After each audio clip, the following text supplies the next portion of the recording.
There we go. Okay, there we go. Hello, everybody. Welcome in. Happy Tuesday. Happy Tuesday, everybody. How are y'all doing? Dragon, thank you for redeeming your park crunch. And thank you, Lilac. You're a very big help. Yes, thank you. I was muted. Now I'm not. And it's thanks to you for pointing that out. Yes, how are you doing, Lilac? But yes, welcome in, everyone. Welcome in. So today, it's gonna be kind of bit of a. It's gonna be a bit of a kind of a weird day because I honestly don't know what I'll be doing today because I feel like I kind of want to do. I don't know. Honestly, I of course I'm gonna be talking about some of the things that came out today, but also I don't know. I kind of want to go back and play Pokemon Yellow. Just because it's not on my list, but I also really do want to play Pokemon Yellow. But I also kind of want to go and watch some, I don't know, I kind of want to watch some more like chat history because he just dropped a new video that I want to kind of go over as well. And also, I'm not gonna lie, chat, I think I actually spent probably way too long last night probably looking for like one little piece to my SH Figure Arts Kamen Rider Gotchard. And I can't find his scarf. I don't know where it is at. It is somewhere in the room. It is somewhere in the room, and I don't know where it is, and it's driving me fucking nuts. Also, hi, Yoi. Yoi, go ahead and refresh your stream, and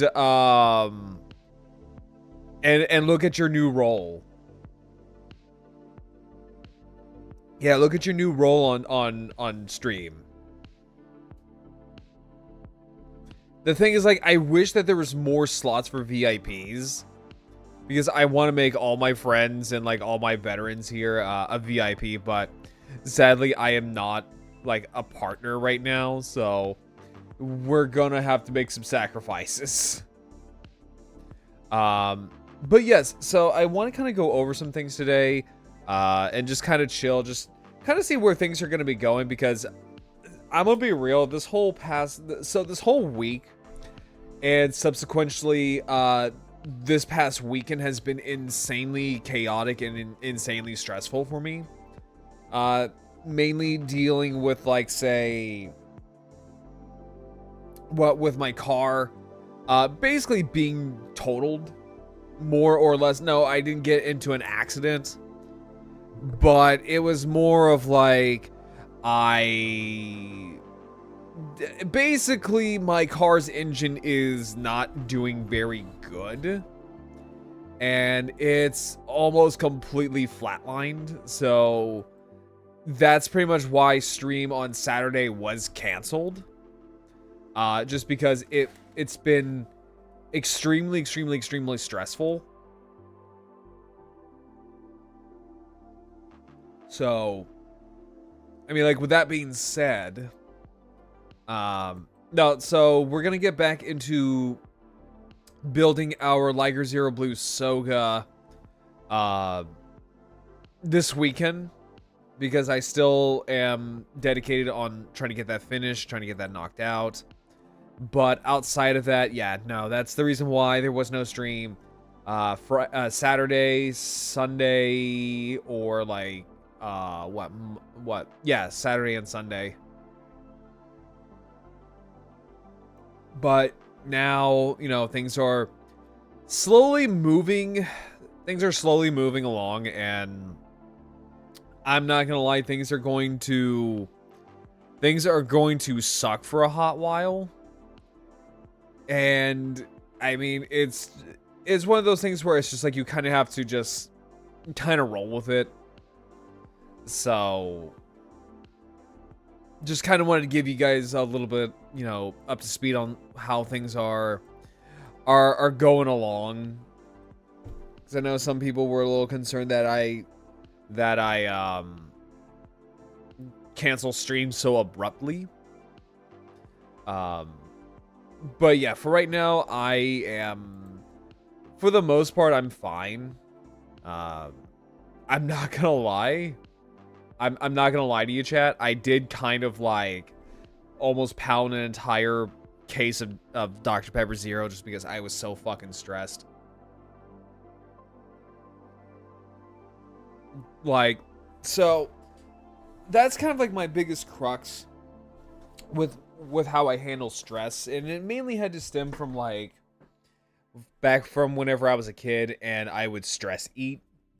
But here it's more or less of like it's more or less just like it's just due to stress. So that's kind of how it is, and I need to kind of change my habit about that. I missed the build stream since my schedule, and you know, that's, hey, you know, sometimes life, you know, has to come first. You know, all it really is just some weird ass guy on the internet building a small toy lion. I mean, like, honestly. But no, like, that does suck though, like it, but don't worry, there's always the VODs. There is, you know, there's always going to be the VODs, like on YouTube and stuff like that. So, but yeah, no, so this weekend we're going to be going back to the build stuff. We're going to be building the Liger Zero Blue Soga. Right, so this weekend we're going to be building the Liger Zero Blue Soga. We are, what, I do have another kit coming in. We have the, what is it? We have the Jagan coming in, so that's going to be added to the backlog. And then sometime next week, not next week, no, in a couple of weeks from now, we're going to have things like the, what is it? The FAZ, the Full Armor Double Zeta Gundam is going to be added to the backlog as well. Because let me see here. So, because that will be the fourth. Yeah, so that will be the fourth Verka kit that I have on my backlog. Because right now, in terms of Verka kits, I have the Sinanju Stein, I have the High New Gundam, and I have the regular Double Zeta Gundam.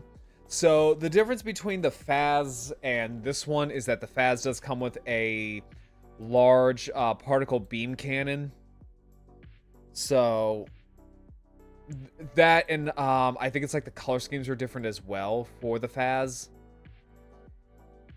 Which let me actually go ahead and pull it up, because it also gives me a good opportunity to plug in my sponsor, which is I'm an affiliate with HobbyLinkJapan.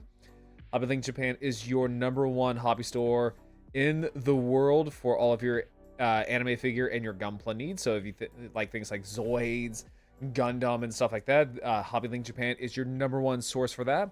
They ship worldwide, and the best thing about HobbyLinkJapan is that it'll come straight from Japan. Use my chat command code !HLJ to take you directly to the website. And also there's the panels down below. And not only that, but I'm also an affiliate with Waifu Wears. Use my chat command code WAIFU to take you directly to the website. Use my code GRAWLBRAD at checkout for 15% off on all online purchases. Okay, so we got that out of the way. So let me actually pull this little bugger up here. So where is he at? There's the Full Armor Gundam. Yeah, so there is the Full Armored Gundam. Let me see here, because I probably have to shop by... Actually, no, I could probably just Google it real quick. Let me see here. So, let me see here. Full Armor Double Zeta. Because I want to say this is a... I want to say this is a re-release, because I feel like the FAZ came out... I feel like the FAZ came out not too long ago, actually.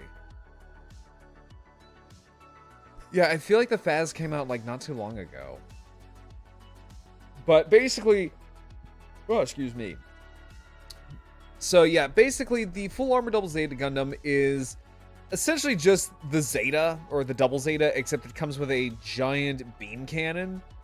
not only that, but it also has a kind of like a faded blue and white color scheme, as opposed to the red, white, yellow, and blue of the regular gun color scheme variant. Here we go. We're getting a leopard. Oh, are we really? Wait, hold up. Are we getting now? Hang on.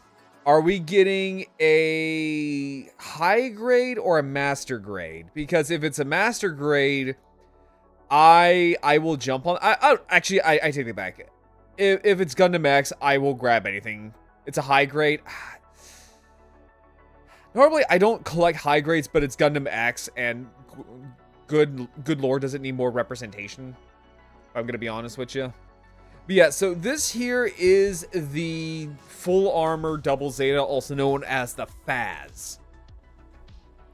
And I want to say this is a re-release. Yeah, I want to say this might be a re-release because I feel like I have seen this before. But yeah, so this is going to be coming out on the 21st, and it looks absolutely fucking gnarly. I can't wait to actually build this thing.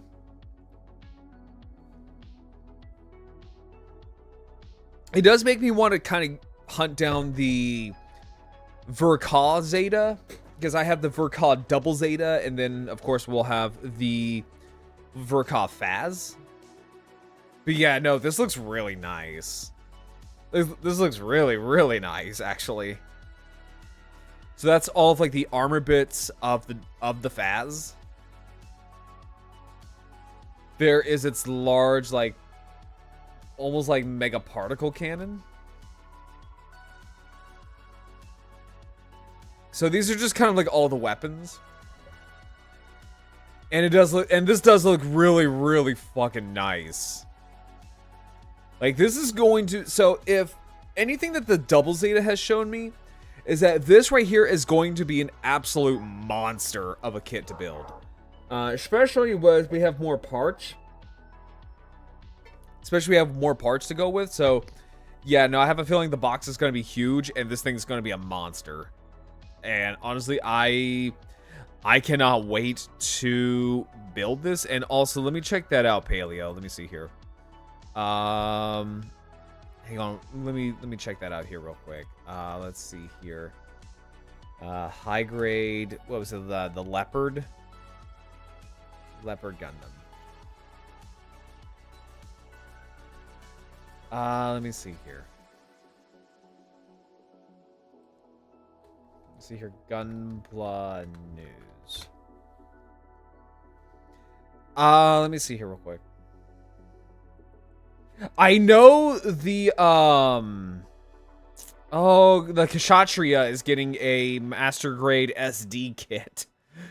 And I'm like, okay, out of all of the kits, or out of all the Gunpla that is getting a master grade SD kit, it's the fucking bell pepper that's getting it. There we go. Well, excuse me. Honestly, I want the Frost Brothers. Like, if anything, I genuinely want the Frost Brothers to have like their suits to have like modern grade high grades. Cause damn it, I just love the Versago. They're releasing a mass production of the new Gundam with armor. Oh, cool. Yeah, that's what that is right there. Yeah, we're gonna take a look at it here in a little bit. Alright, so let's take a look at this. Yep, so this is what I think you were talking about. Yeah, so the Alizis from Hathaway's Flash. I still need to watch that. But I think this is the mass production new Gundam with the armor, and it's already, yeah, I saw this. Yeah, it's already, the order's already closed on HobbyLink. Jesus Christ. This thing looks like it's going to be huge, and it looks ridiculous. Yep, there it is. Okay, honestly, for real though, I kind of fuck with this thing. Like, this thing looks kind of cool. There's one I really want to get. The Zai Gundam.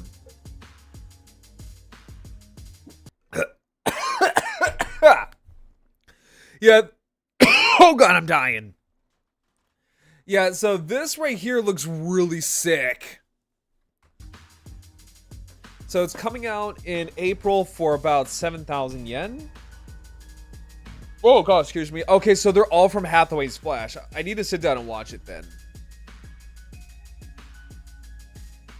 The Goof Ignited. Ooh, okay. So this one's from Destiny. I don't like the... Oh, there he is. He looks nice. Also, we're getting Leopard during August. We may have an upgraded form.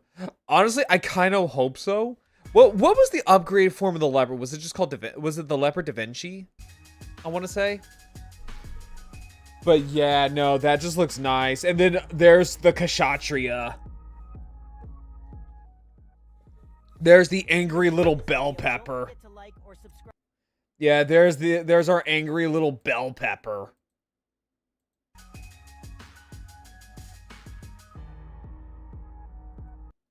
God, look at that thing. This honestly is the Goof Ignited retail. I want to say yes. Leopard Destroy. Okay, yeah, it's been a while since I've seen Nex. Is it coming to retail? I want to say yes. I think these are all retail. Yeah, I think these are all coming out for retail.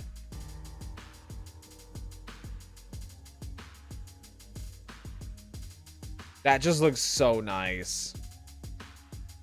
I really like the detailing here on the shield for the Zai. The Messer. Okay, the Messer I kind of want to snag. If anything, maybe the Messer, just because he looks like a big, bulky, chunky boy. So the mass production colors will be P Bandai. Oh, I mean, I'm not gonna lie. I've been thinking about maybe snagging a pre-Bandai kit. Like, I really want to get the Tallgeese 3 because it's still available. Hang on, let me see here real quick. So I want to get the full armor, but like, I don't know. I don't know what it is. Maybe I'm a little too picky, but like, I'm not like. I hear this kit isn't the best in the world. I kind of want a modern master grade kit of the original full armor. From what I've been told is that this thing is basically a hand grenade. And these right here, the little trash bags for the joints, I hear they're a bitch. I hear these are a bitch to put on. And you're better off just chucking the damn thing. From what I've been told. So I guess we'll look at the model kit stuff and then we'll look at the Transformers. The one that, okay, so this one I'm really hyped for. So this is Hexagear, and I really do love Hexagear kits. If you've never built a Hexagear kit, please do. These things are really, really good. So this is coming from Kotobukiya, and what this is, hang on, let me put the music on. Yeah, so this is the Mana Garmer. Yeah, so what this is that, also, hi Zombie, how you doing? So what this is that this is the Mana Garmer from Hexagear. So basically it's a line of model kits that are insanely highly customizable. You can probably buy like 2 or 3 kits and you can customize them however you want. You can combine them together. You can make different configurations. Like, they're really cool. I love these. I have a few. I have the horse. I have, what is it? I have a couple of soldiers, and I have the raptor. Like, these kits are so much fun. Sleepy but good. I honestly, I'm not gonna lie. I kind of had like a little bit of a second wind, but yeah, no, like, I've been kind of sleepy all today too. So the Hathaway kit I've gotten so far is the Messer. I've been focusing on my money on Freedom kits. You want to focus on Freedom kits? I'm so sorry. No, like, for real though, like, Freedom has some cool designs. It's just, I hate Freedom. I hate Seed, and I hate Seed, yeah, Freedom is the Gundam, yeah. No, I hate Seed, and I hate Seed Destiny. No, like, the suits designs are really, really cool. But yeah, so, this is the Mana Garmer. And I think this is an upgrade of like one of their previously released figures. I know it's based on the old Lion kit, I want to say. And this is really, really nice. It's just this big giant wolf. And what's really cool about this kit, so this is the other kit I have. I have this big old raptor right here, and the raptor is really fun. I love this little guy. I absolutely adore this guy. So I'm wondering if it's a rival or a companion piece, because there's lore behind. So for Hexagear, there is lore behind these guys. It's just all in Japanese. I have to do my research about this. So what's really cool about the Mana Garmer is that this has a transformation. Yeah. So this thing transforms like a transformer. And so it can go from like a wolf into this it almost looks like Patlabor. It really does remind me of Patlabor. Especially, or no, not Patlabor, not Patlabor, Appleseed. It reminds me of the robot from Appleseed in a weird way. Well, I would say Appleseed and a mixture of like Patlabor because of this head design right here. Yeah, okay, so you do know what I'm talking about. Yeah, the head looks kind of a little bit like that guy from Appleseed. And this thing looks so nice. This thing just looks ridiculously cool. I absolutely McFucking love this thing. I pre-ordered this thing so fast, because this thing just looks so good. I can't wait for this guy. He comes out in September. So he comes out in September for about 78 bucks. Now, with Hexagear, I do want to actually like pick up a couple, just because again, I really love this line. So Hexagear has like all these like really cool ones. So they have like the nine-tailed fox that's still peg warming. And this one looks okay. I don't really care too much for the stilt kind of paw thing. But yeah, so you have like this really cool like nine-tailed fox motif mech that can kind of turn into like its own little like hovercraft. The cool thing about Hexagear is that you can mix and match pieces. To like, it's 100% advertising you to customize your own mech however you choose. I do want to try to get like the snake. Like, I really love this snake because you can use it for, like, a lot of really cool customizations. The one that I really want to get, and I don't think is around anymore, right? Is this big, huge wyvern that they released a while ago. And the wyvern was essentially like this big, giant Hexagear mech that was almost like a combination of like maybe 3 or 4 other mechs just kind of smashed together, and it looks really, really insane. Let me see if I can try to find it for you guys. So and I've actually seen, I think there have been some Zoid customized kits that have Hexagear parts, so I think they are compatible with Kotobukiya's high-end master model Zoids. I could be wrong. I could be wrong on that one. But I think I have seen a couple of custom Zoids here and there with Hexagear pieces. Let me see if I can find this thing real quick. Yep, here he is. Here's this big, huge son of a bitch. This is the Agnarage. So what this is that this is like a big, giant, honking wyvern, basically. And it's kind of like a mixture of like 2 or 3 other Hexagear pieces. So I can tell by the legs, it has bits of the raptor and also the tail. It has a bit of the raptor mech in it. So there is the body. It also has the Pteranodon mixed into it as well. And then I think a couple of other Hexagear sets. But yeah, this thing is so insane. I have seen people make customs with this thing where it's just a full-blown dragon.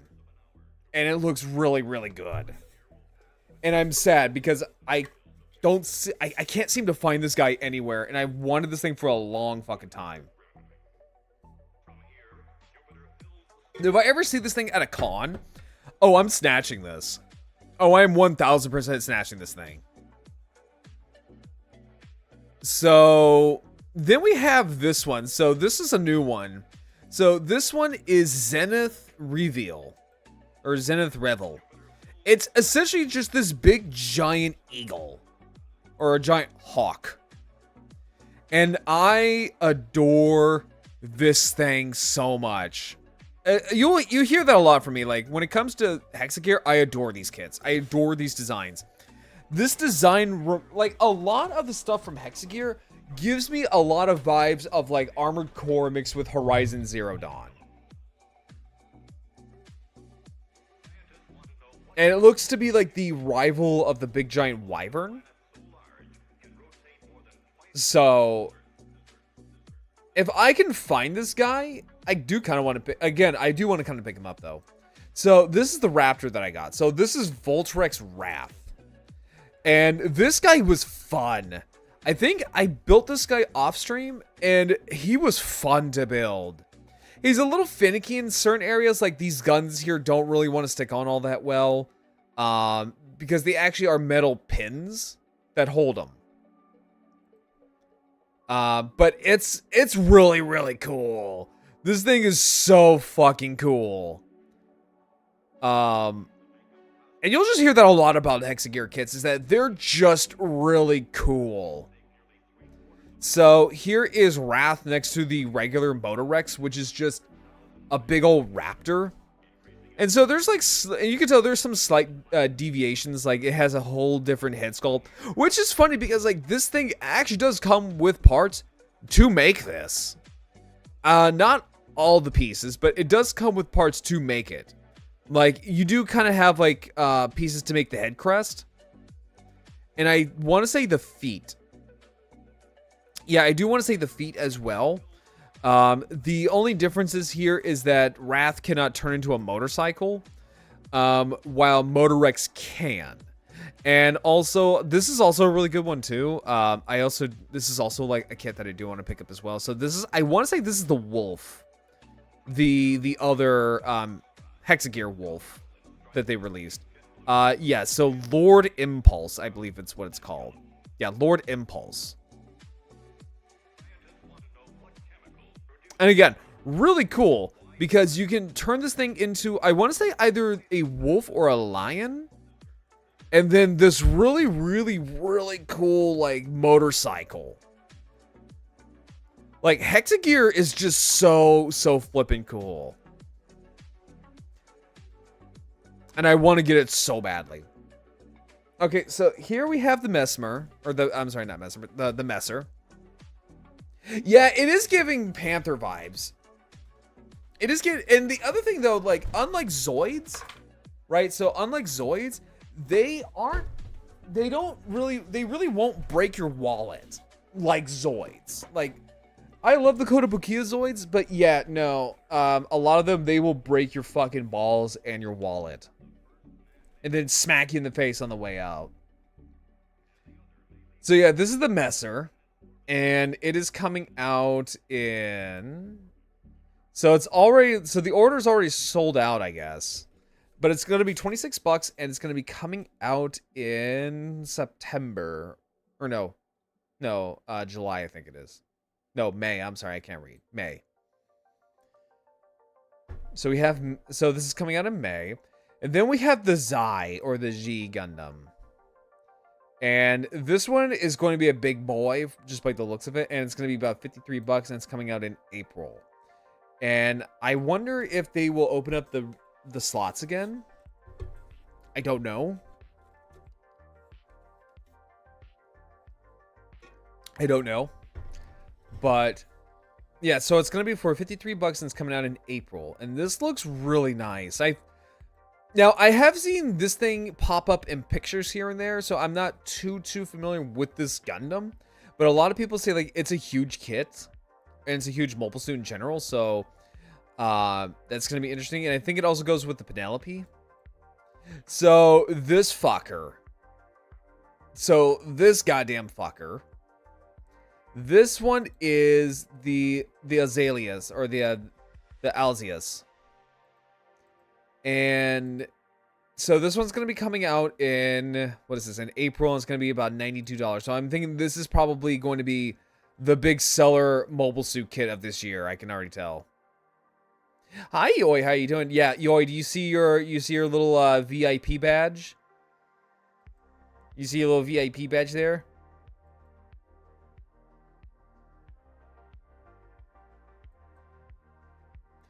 But, yeah, no, this thing just looks so flippin' cool. I do want to get this. I do want to get this so badly. I did have a good day. Very nice of you to ask, Lilac. I hope you had a very good day too. But yeah, so this is coming out in April, and I want to get this thing so badly. But I already have enough kits that are busting my balls as is. So another thing here that was dropped today. So this is actually a little video about the Missing Link Grimlock that's coming out.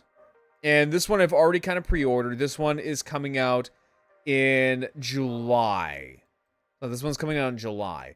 So what Missing Link is that Missing Link is basically just G1 toys with modern articulation. That's literally it. That's it. Like, okay, so there is a little bit of a difference. So with the G1 toy, it didn't do like the whole head thing here. So that's new. Oh, okay, I see. Okay, I see. Your audio went out? Oh no, I'm so sorry. But yes, you are now a VIP.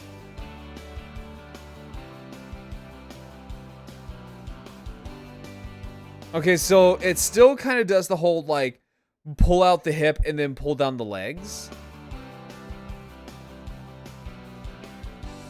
Oh, okay, so there's heels.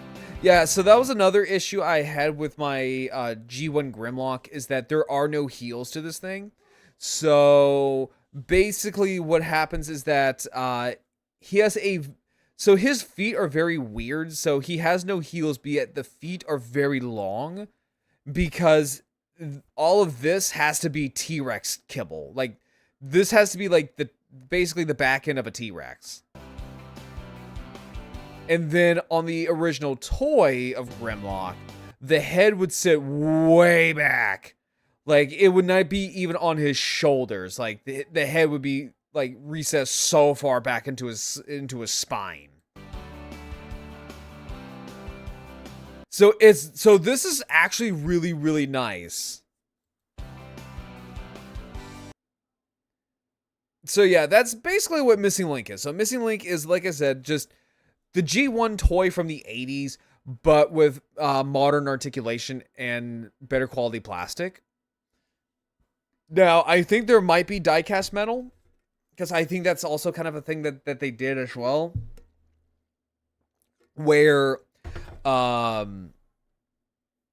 basically, like, back in the day, G1 toys typically had, like, die-cast metal, and I think with Grimlock, if I remember correctly, his die-cast metal was in his crotch, and I think in his stomach here. I think that was also die-cast. I have to actually, wait, hang on. Hang on. Let me actually pull out my G1 Grimlock, actually. Hang on. Give me a second here, guys. Hang on, give me a second. Because I can actually kind of vouch, because I have a G1 Grimlock here somewhere. Or, no, never mind. That's right. Never mind, I packed it up. Nope, never mind. Okay. I thought I had it still in my closet that I could just pull it out. No, I packed it. Okay. So it's in a box somewhere. Okay. But yeah, so this is really nice. I usually don't get the Missing Link figures, because it's just like, I don't really care for them, because of the fact that It's just G1 toys, but with modern articulation. But with Grimlock, because I have an autistic hyperfixation on dinosaurs, and also I love Grimlock, so I'm like, I'll get it. How much? So yeah, this one's going to be coming out in July. So I'm wondering if we will get a G2 Grimlock from this. If this does well. If this does well. I don't think we will, but it one can hope. So this right here is... So this is a third-party Masterpiece scaled Star Saber. We haven't really had too much of him lately. But Star Saber is a fan favorite character. And this one looks really clean. I am more inclined for the IDW inspired Star Saber design. But no, this is really nice, especially if you don't have the Masterpiece Star Saber, or I want to say the the HasLab Star Saber. So this is actually like a really nice opportunity for you to grab one. Now, granted, this is also third party. I do want to emphasize on that. This is third party, so it is going to cost you a pretty penny. But it looks like it can do pretty much everything that previous releases can do. So you have like the Headmaster that can go in. And then you have basically the combined jet mode of all of his parts. It's generation scaled. Oh, I actually did not know that. Okay. So this might not cost so much. Let's see here. So, let's see. So Tyrant Toys. This new stylized mold of Star Saber, blah, blah, blah, blah, blah, blah. Features Brainmaster, Sword Gun. Yep, so it stands about 10 inches tall. In robot mode. And should be starting to ship out first quarter of 2026. So, yeah. And speaking of third party, because, so I saw this, it was being released, and I had to cancel the pre-order for it. But, let me see here real quick. So, I'm sorry, not Generation, but G Creation is also re-releasing their movie Grimlock. This one is okay. I did not quite care too much for the robot mode head. It looks really kind of fugly. The T-Rex mode, it's fine. Like, mine is broken to shit, and it's permanently stuck in T-Rex mode, so I don't know, maybe I'll get this. I'm not quite so sure. But, especially with the whole, Titan class Grimlock that's coming out. But yeah, so this Grimlock, he's fine. The problem I have with it is that it feels like it's too small, and their proportions are too wide. He's kind of a little bit of a potato. Like, the body feels a little too fat.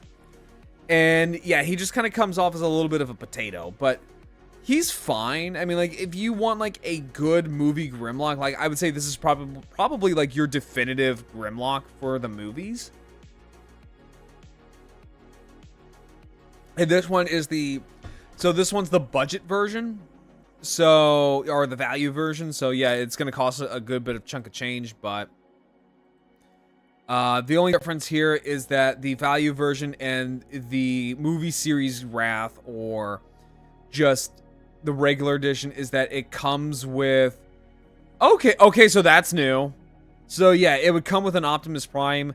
Oh, and it looks like the eyes light up, too. Okay, so this one's new.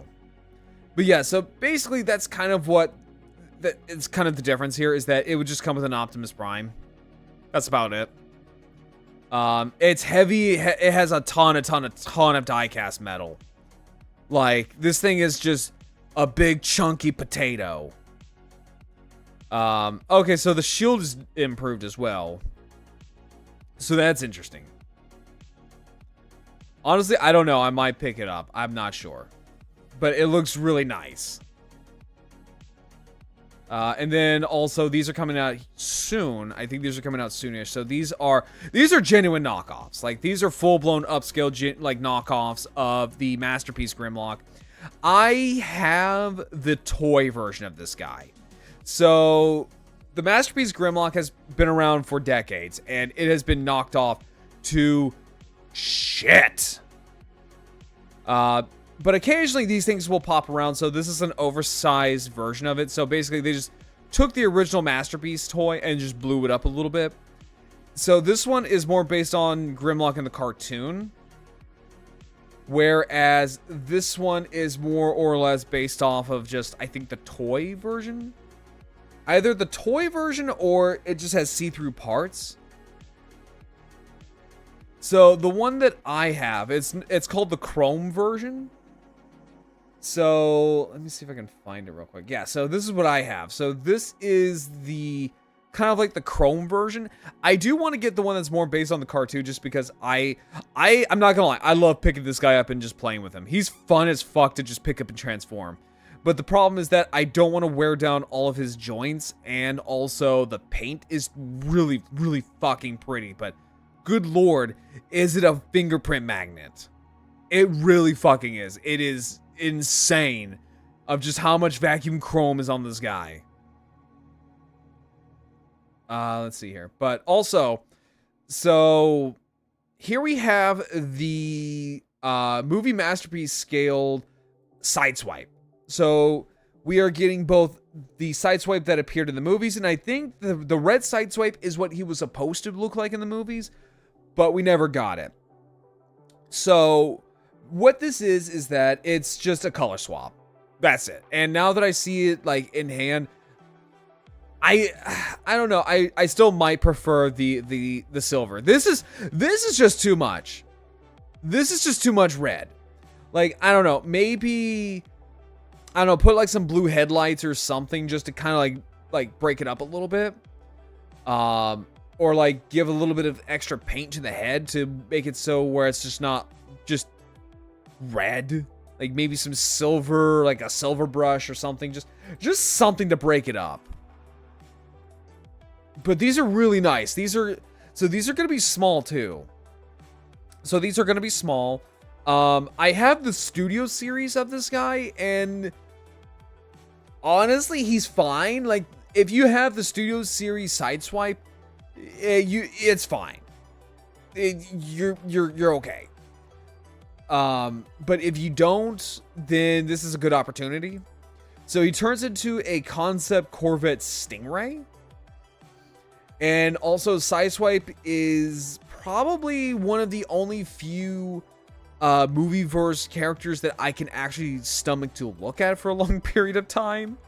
Like, genuinely, like, he doesn't look that bad. Like, he genuinely does not look that bad at all. So these are going to be coming out, oh god, I think this is going to be coming out, like, I think, like, sometime in the summer. And I think they're like $100 a pop, so pony up the cash, people. Okay, so now we're getting up to the main releases. So right here we have animated Ratchet. I don't know. I don't know. Like, when it came to like a lot of these translations from, like, especially with animated into the modern toys, some work. Some do work. Like, say, like Optimus Prime. He works really well. Bumblebee also works really, really well. But you got things like, Prowl looks like shit. Bulkhead is an abomination. We don't talk about Wreck-Gar. We do not talk about what they did to Wreck-Gar. And then here, I guess you could say it's kind of in that category as well, where it doesn't work. Because what this is that this is a retool. This is a retool of another character who is... So basically, this is kind of like a G1-ified variant of, like, animated Ratchet. And, yeah, this does not work. This does not work at all. At least for me, it doesn't.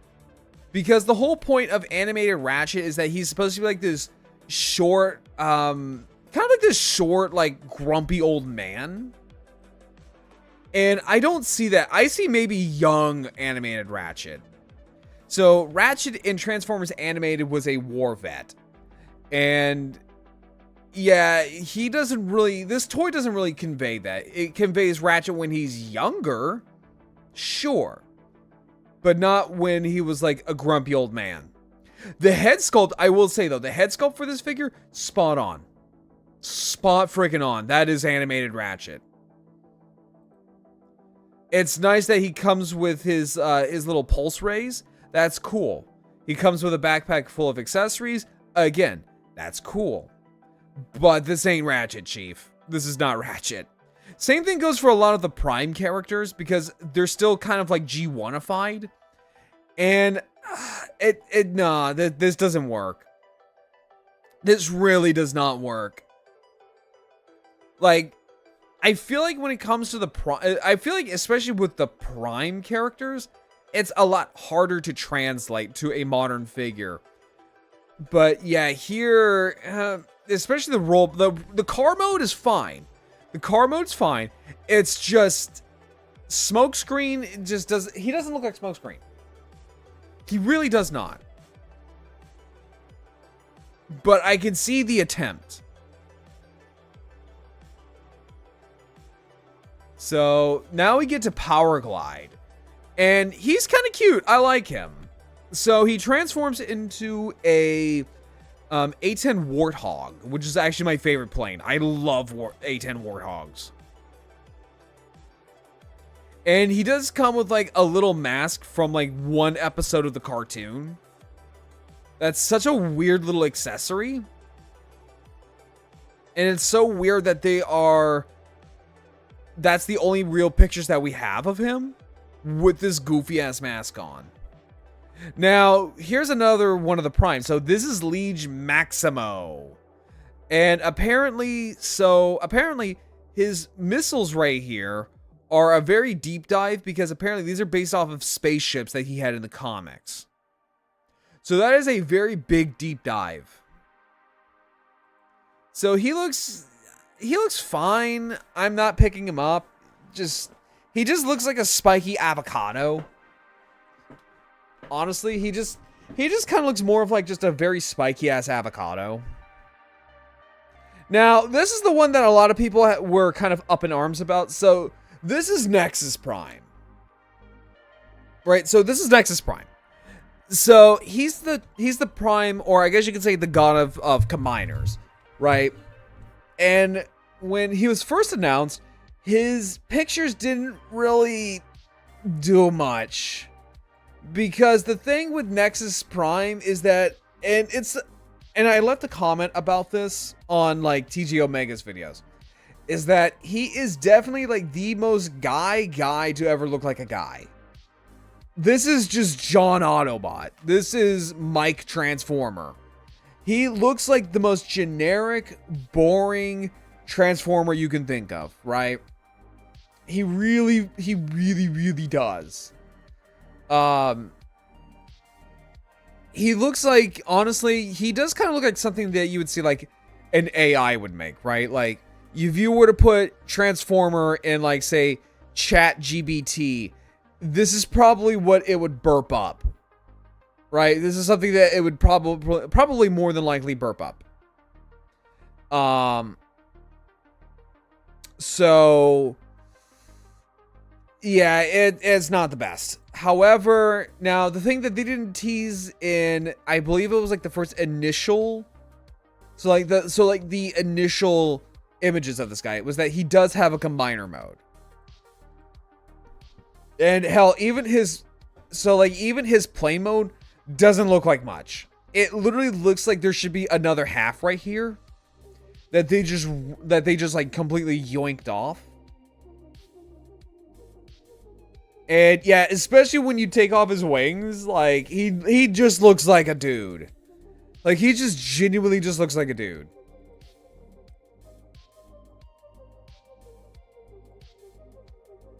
And then so his accessory is the Enigma of Combination. And I think, hang on, we'll get back to Swerve. Yeah, we'll get back to Swerve because, let me see here. Yeah, we'll get back to Swerve because, I think they did show off on TFW 2005. I think they did show off the what is it? The I think the here we go, the combiner mode. Yeah, so this right here is Nexus Prime's combiner mode, and okay, that's not too bad. All right, it doesn't look too awful. It's not anything to write home about, but it's a thing. Again, because he is the prime of combiners. So he kind of just becomes like a combiner torso. So basically what you can do is that you can yoink off the torso bit of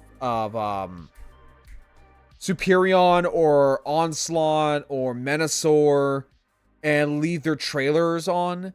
And you could just basically slot them in, essentially. And he kind of just becomes that.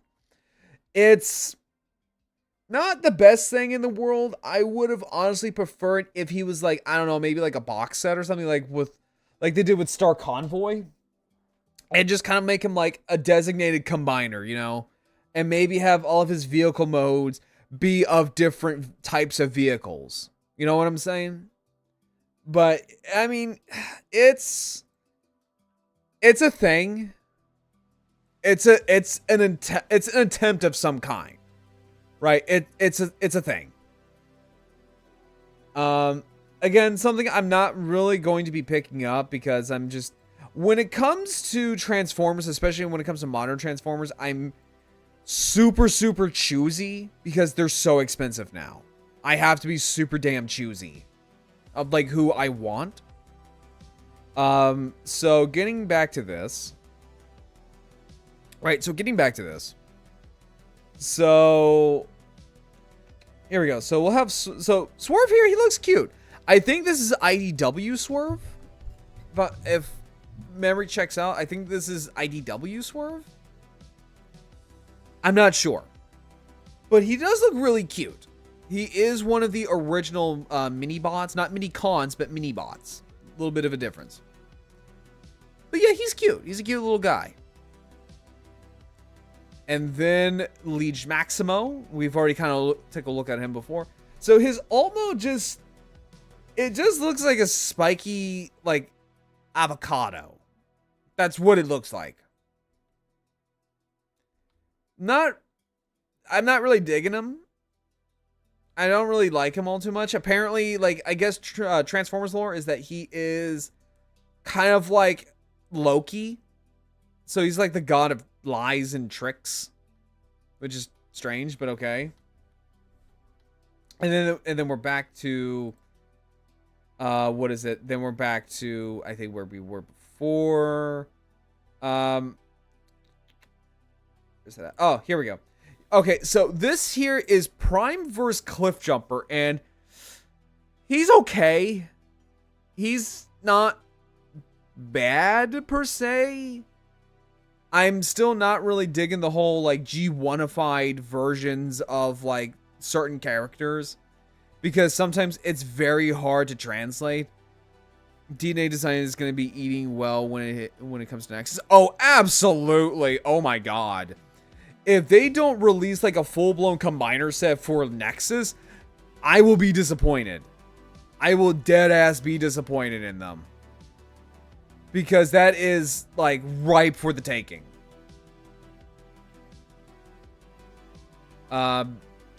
So speaking of like third parties and stuff like that. So this right here is so this is kind of interesting because this is actually like my second favorite movieverse Megatron.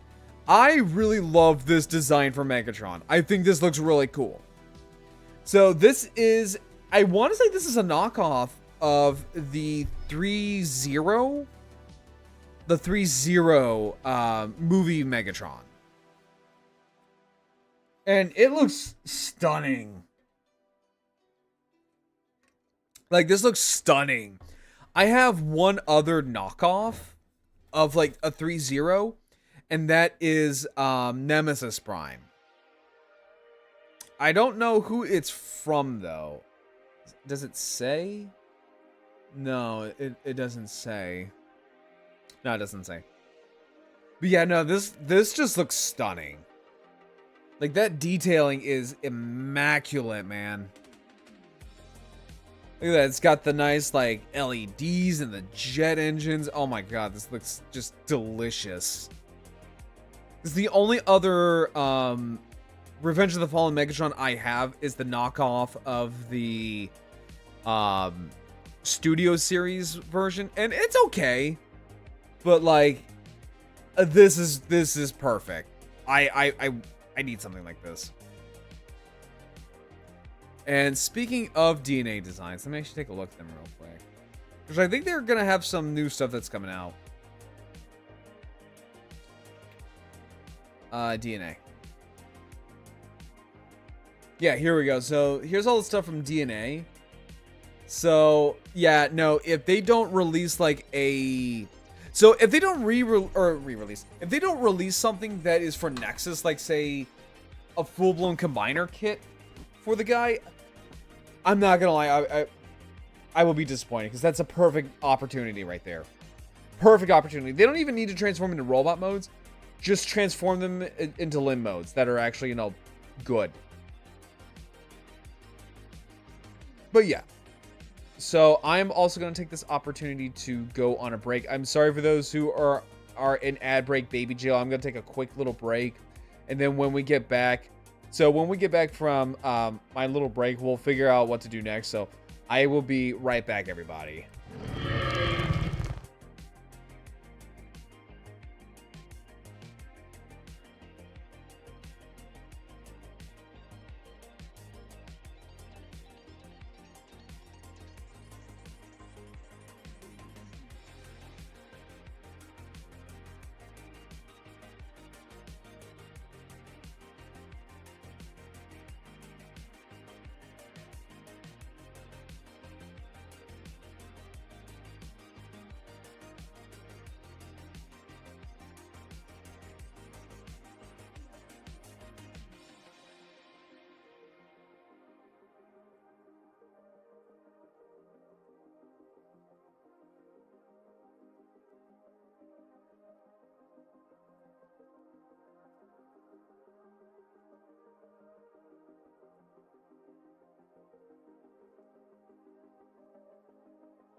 Okay, guys.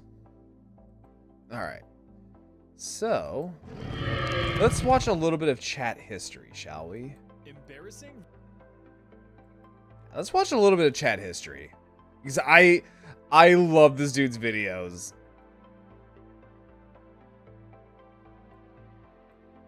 There we go. Okay, so yeah, I love chat history. So, let's take a look at this. So, this is embarrassing royal deaths. Royal Deaths. Part 3. If you guys haven't like followed chat history, do it. Like this guy's fucking funny. This noble set of nostrils is none other than Hi, Charlie Phobos. How you? Oh, shit, that's right. I forgot. Hang on. Phobos, you just actually, funny enough, you just reminded me of something. Hang on. Because I knew I was forgetting something. I knew I was forgetting something. Because I wanted to kind of go over this little Zoid. Because it was just kind of like a well, it's not available for pre-order, so I just kind of like it went over my head. But yeah, so so this just announced, I think, like yesterday. Right? So this just announced yesterday. So this here is the ZA Zabat. Yeah, no, the ZA Zabat. And honestly, oh, I'm sorry, the RMZ Zabat. Yeah, no, I am excited for this little guy. I was smitten with this thing as soon as I saw this thing going live, or at least like it was teased. Oh yeah, no, I was smitten with this thing. And it looks like from the gray prototype here, it has a neck joint, which is really nice because, yeah, the original Zabat didn't have a neck at all. Looks like it comes with the little stands. Yeah, it does, and I love it. Now, the one thing I love about the Zabat, because this is actually genuinely like one of my all-time favorite Zoids. I love the Zabat. One of the reasons why is because it could possibly be based off of a very obscure World War II thing. It was known as Project X-Ray, where, so during World War II, the U.S. Army decided that they wanted to try to do a firebombing weapon on the Japanese. So what they did was that they took a colony of, I think it was like Mexican free-tailed bats. I think it's either short-tailed or free-tailed bats. It's one of the two.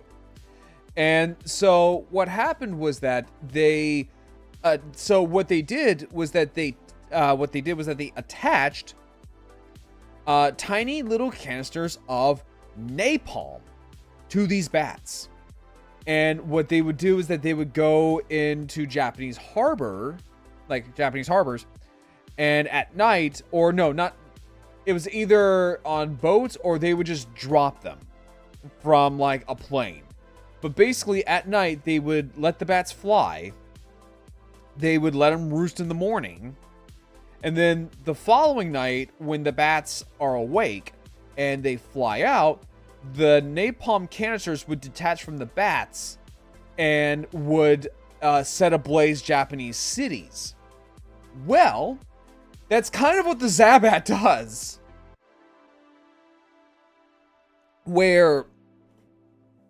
So the Zabat will be deployed in swarms.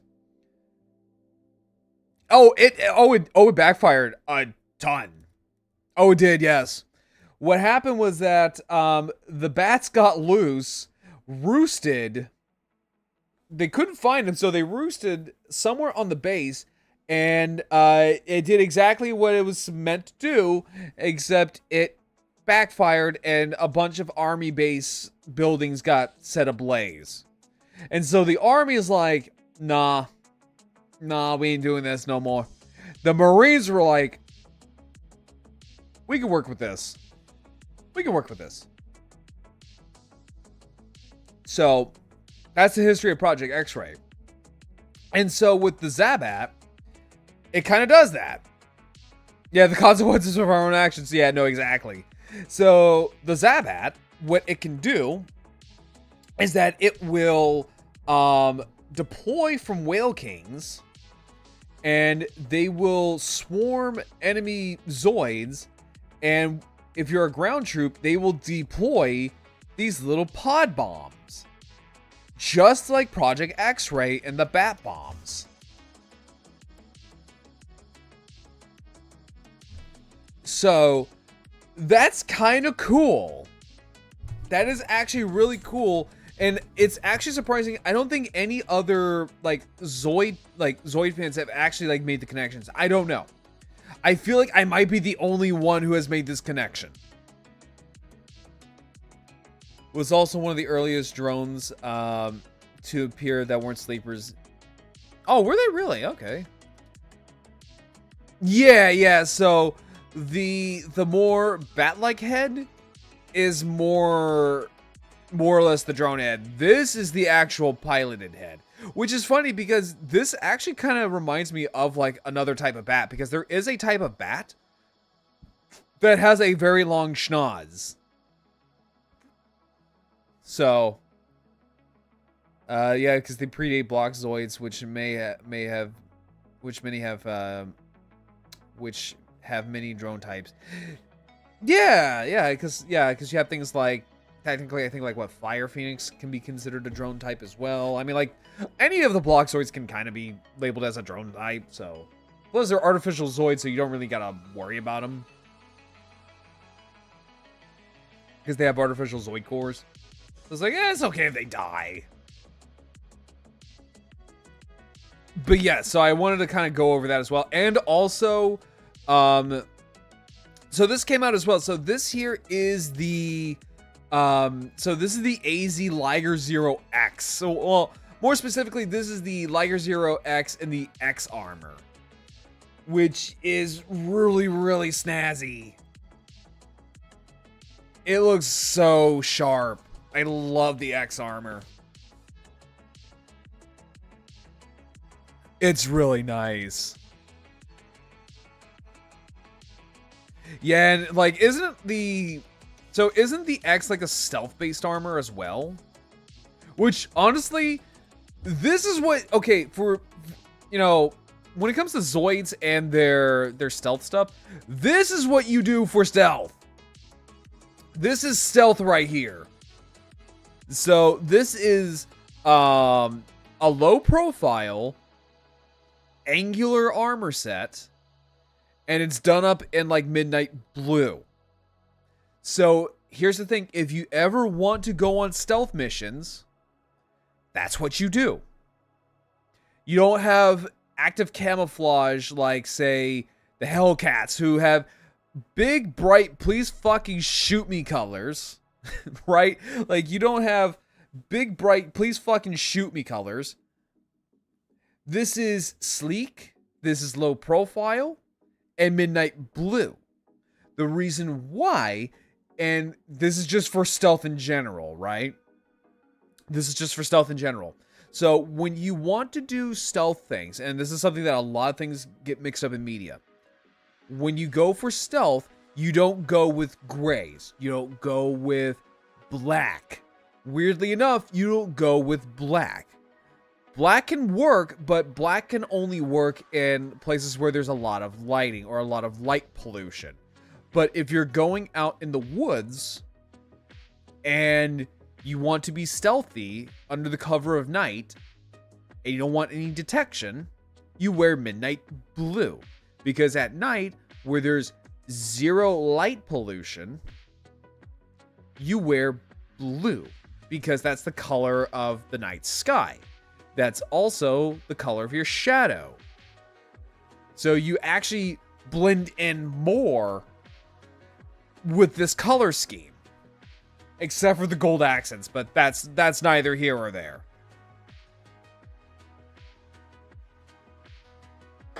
Yeah, that's neither here or there. The only reason Carl survived Liger Zero X is the pilot got distracted when he noticed the base he was in was destructing the meth under. So basically, it was by the struck of ADHD, where it's like, I'm gonna kill you, but ooh, something shiny over there. Also, funny how X stomped Helix Zeros.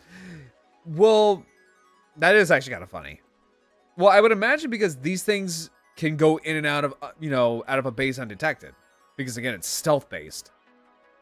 Where, let's face it, Liger Zero on the Helix side is anything but stealthy. Another thing that was announced. So this was announced as well. So this is the AZ Psychogenosaur. So this is a blue and purple, a very, very vaporwavy kind of color variant of the Genosaur that Reese piloted from Chaotic Century. Essentially, if I remember Phobos, it has more of like what sonic weaponry for the was it the thigh mounted weapons?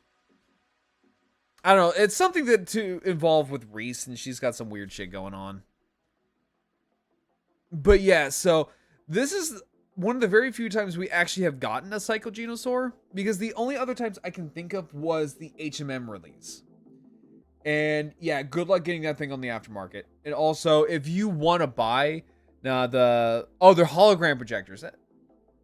It's still kind of in the same ballpark. It's more of like just a fuck with you kind of thing. But, oh god. It's mixed with her vague psychic abilities. Hi, Peach. How you doing? Yes, how you doing? Hang on, let me give you a shouty real quick. Or is it Pekka? I can't remember. Is it Pecha? I think it's Pecha. I am not good with names, but no, everyone go follow Pecha. She's a real cutie. Like, everyone go give her a follow. She's a cute little like rabbit dragon. How you doing? I keep fucking up your name. Pecha. There you go, Pecha. But yes, everyone go follow this little cutie out. She's so sweet. Let's see here. Oh, you think I'm the best? Oh, thank you. I just try to be me. Oh, also, hang on. And also, give me a second here, because we are talking about Zoids. Give me a... There we go. There we go. And also, let me give you a shout out, Phobos. Also, go give my Zoid bro a follow as well. Yeah, not a lot of people like to redeem this one. Yeah. But yeah, so this is my Zoid's uniform. But honestly, this is actually probably one of my favorite things about my 2.0 model.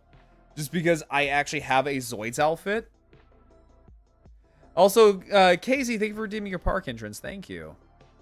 But yeah, so basically this is the Psychogenosaur. And I really love this, and I think I'm going to pre-order it just because we don't really see this particular variant too far often. Well, excuse me.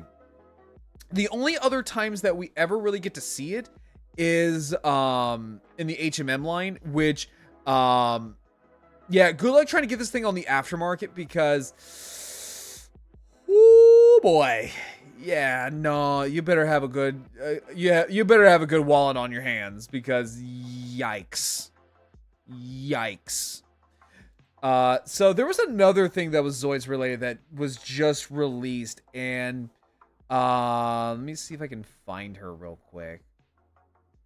Hang on, I might have to go on to the other. Let me see here real quick.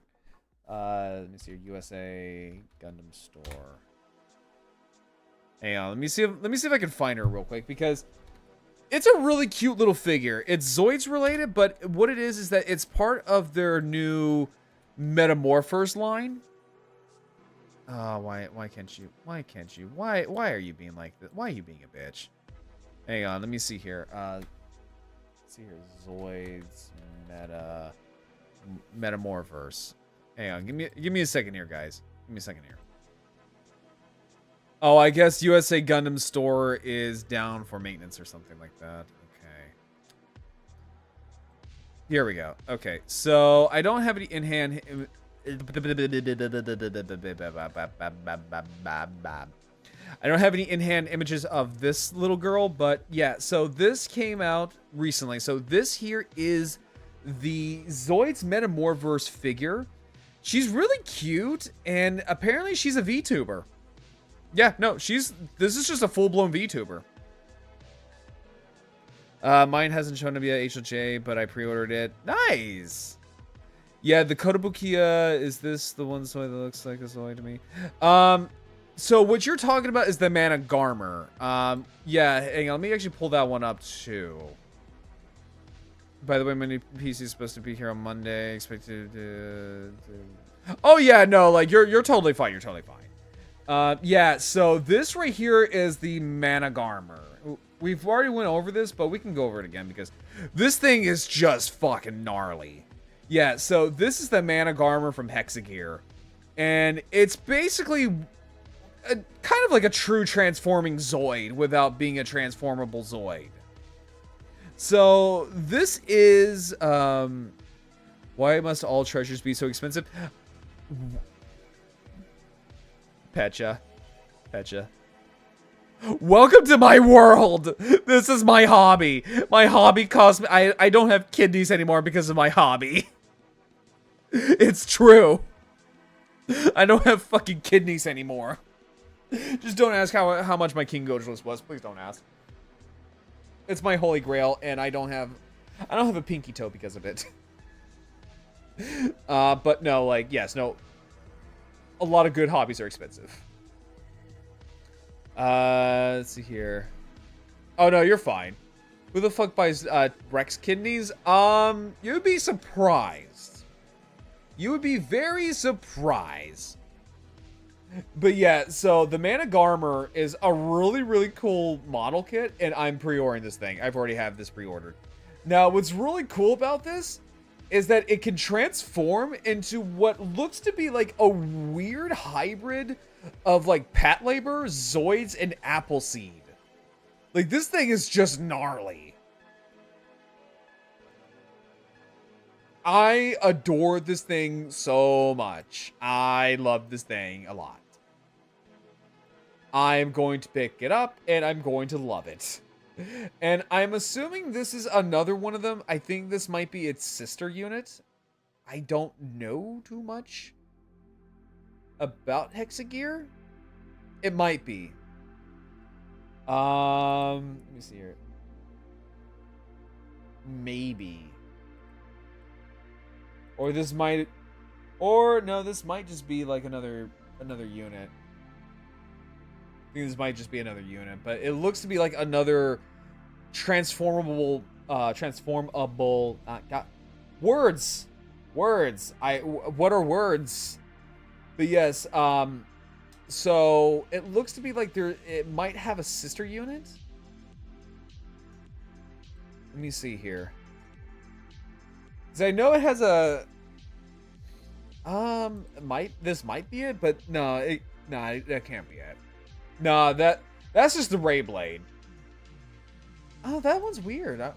Yeah, that one's weird. So I'm wondering if we're gonna get another one of these. I wonder if we're gonna get another one of these, or is this a kit that's already out? I'm not sure. I don't really follow too much of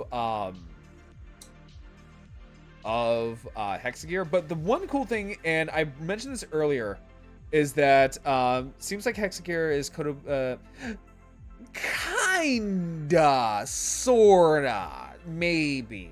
No, Hexagear is kind of Kotobukiya's own little model kit line. It's more than just like animal-based mechs, although they are the most popular. But they do have things like straight-up vehicles. Okay, gotta lay down, but I wanted to say hello, and this looks really cool. It reminds me of Gundam sometimes. Well, have a good night, Petcha, and thank you so much for stopping in. And everyone, like I said, please go follow her. She, like, if you like really, really cute little dragons, please go give her a follow. She's an absolute sweetie. But yeah, so Hexagear it's kind of just Kotobukiya's own little, like, just model kit line, because there's more than just like animal-based mechs, although animal-based mechs are very popular. But they do have like these just full-blown mech suits. They have lore to it, but the lore I'm not entirely sure, because a lot of it's in Japanese, and I'm gonna be honest, I can't read Japanese to save my life. The one that I do have is that I do have this. This is Voltrex. So Voltrex is a really gnarly ass looking, this is a really gnarly ass looking raptor. The only bad thing I can say about that is that the pins here for the little cannons here, they're really loose and they like to flippity flop everywhere. But yeah, no, this thing is a really, really just gnarly looking like raptor. And every single bit of this thing is that it's customizable. Like, you can rip off pieces of this thing and give it to other kits. It's really cool. I think I already told you about this. I don't think you have. Yeah, I don't think you have. But yeah, like you can totally just rip off like cannons and stuff like that from other Hexagear kits and then just slap them on other Hexagear kits. The whole selling point of this line is total customization. Like I have seen people make really disgustingly awesome customs and variants with other kits. I do want to kind of try that with the horse that I have and the raptor here. I have even seen people slap these things onto Zoids. In fact, actually, I think one of these weapon packs, because there's supplementary packs too. Like you can buy weapon packs for your Hexagear kits. If I remember correctly, I believe it's the Gatling unit. Yeah, I think it's this one right here. I think this one is popular with Zoid customizers for the chain belt. Because I think this is where Kotobukiya actually got their head out of their ass and actually made, you know, good, decent ammo belts. Because I believe, actually, wait, hang on, let me see something real quick. Because I wonder if these are... Ooh.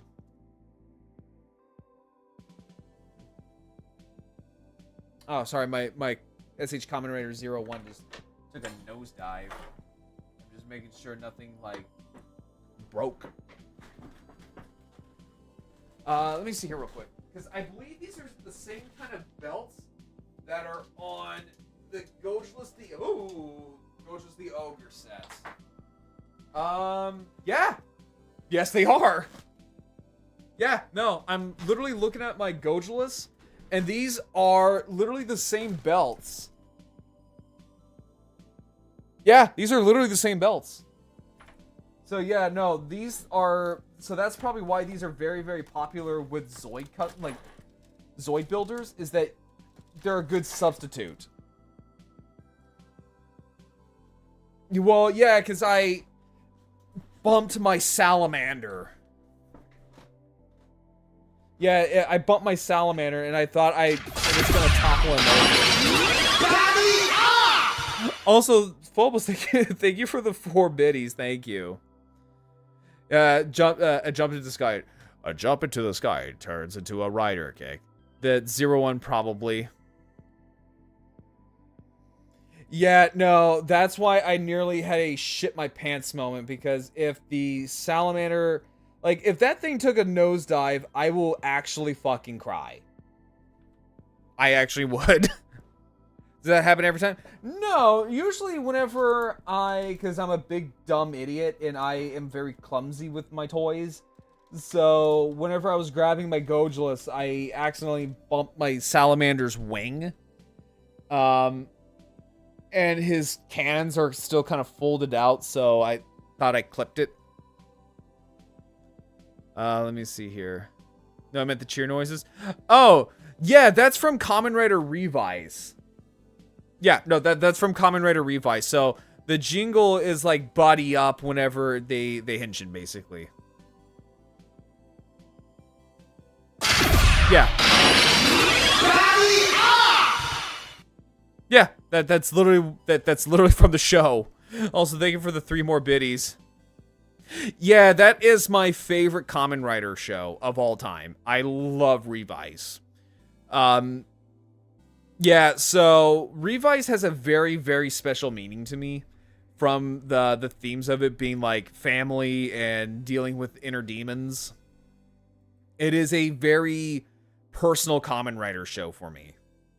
And the fact that it's also the main writers are based off of like a T-Rex is just an icing on the cake for me.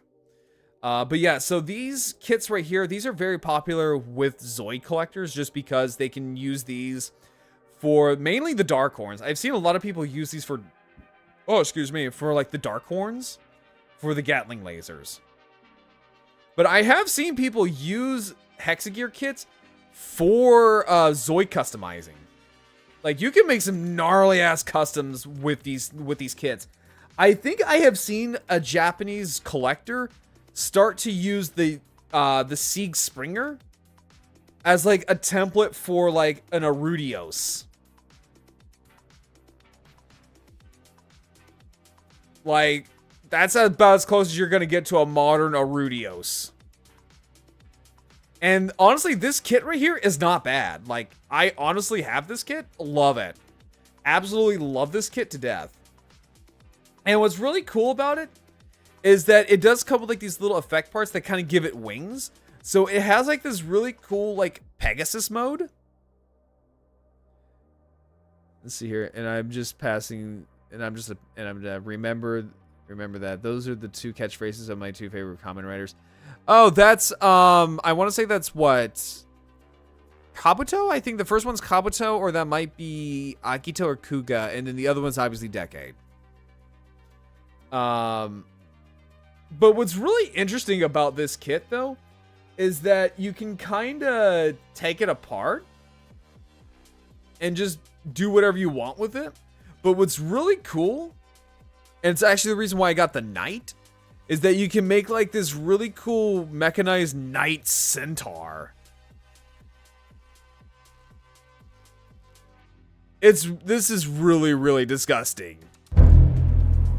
Also, Phobos, thank you for giving a gifted sub to Clonefire. Thank you. You are really spoiling me here tonight. Thank you. But yeah, let's see, Kabuto and the Destroyer. Okay, yeah, so I did get it right. But yeah, no, like these are really, really good kits. I personally just love the hell out of these guys. And honestly, and I showed this off again, but fuck it, I don't really care. It's my show. I will go over as much of these as I want. Let's see here, where is it? I still want to get this kit, and I will hound down I will hound this kit down. I swear to God, I will hound this kit down. This here is the Agna Rage. This is their giant wyvern offering. God, balls do I love this thing. Holy shit do I love this thing. And from what I have seen, like in-hand images of this thing, it is massive. Like this beast is completely and utterly massive. I think honestly with its wings, I think this might be, if not, no, I wouldn't say it's bigger, but it looks like it does come close to the salamander in size. Yeah, I think this does come fairly close to the salamander in terms of size. Which is saying a lot because the salamander has the largest wingspan of the Zoids. Like, in terms of the model kits. It has the largest wingspan. But yeah, so that is Hexagear. I am pumped for Managarmr. This genuinely might be my kit of the year. This genuinely might be. I'm not kidding. Just because I am so excited for this guy. But also, I am getting FOMO with this. I am getting FOMO with this so badly. Because I'm looking at all these people post pictures of this girl, of Kiriyama and the Blade Liger, and I'm like, oh my god, I want this thing so badly. I want it so badly. I usually confuse between Edda and Zoid Salamander. I mean, they're both the same, using the same name of Salamander. She was so cute. I want to display her with a shield like a girl. Okay, if she's available next week on USA Gundam Store, I might pick her up. Like, genuinely, after I pay off, like, my model orders, hang on, I'm gonna put up the Goj list here. Hang on. Give me a second.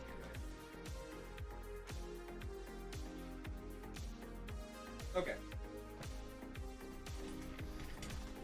Okay. Nice. Alright, there we go. Perfect. And let me put up 01, because right now I have almost all of the Reiwa era riders. The only one I am missing right now is Zetz, and I need to ship him out. Also, I'm curious if the Liger is the same size. I don't know. I feel like it might be smaller. I think generally it might be smaller. And also, Kay, I don't get what you're saying by the Edda salamander. I don't. I know with Zoid's salamander, I think it's just like, I think it's just alluding to that it's like a wyvern, because salamander is a type of mythological fire lizard. So, all right. Look it up. Edda salamander. Hang on, let me see here. Let me see here real quick. Edda salamander.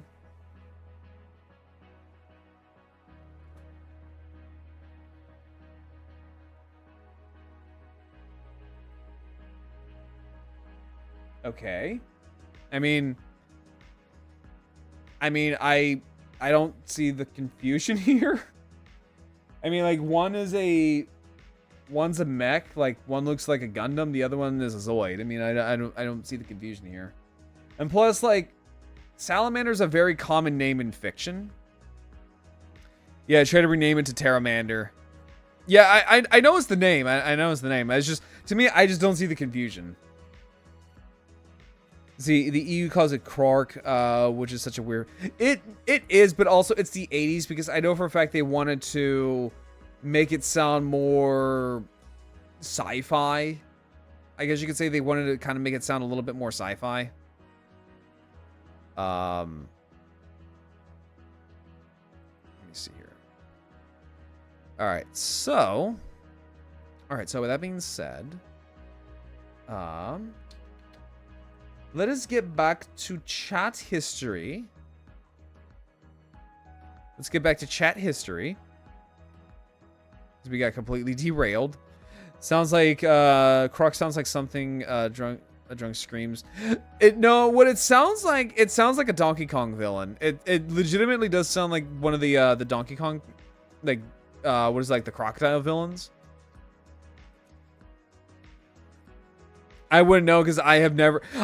I'm gonna be real, I've never played a single Donkey Kong game in my life. I have not. I'm gonna be flat out honest with you. Okay, so let us continue with chat history. Son of French King Fela, Louis XI. The year is 1483, and thanks to a generous inheritance from his dad's cold corpse, What do you mean by no? New French King Fela of France at the angsty age of just 13. But since God, that fucking nose. Qualified to rule entire kingdoms, his 22-year-old sister Anne took okay, you and me are gonna have to play Donkey. Oh yeah, no, I'm totally down. I'm totally down. These artists were mean. Jesus Christ! Oh my God, that like, okay, you're covering it up, but like, look at her forehead. Jesus Christ, that is a small continent.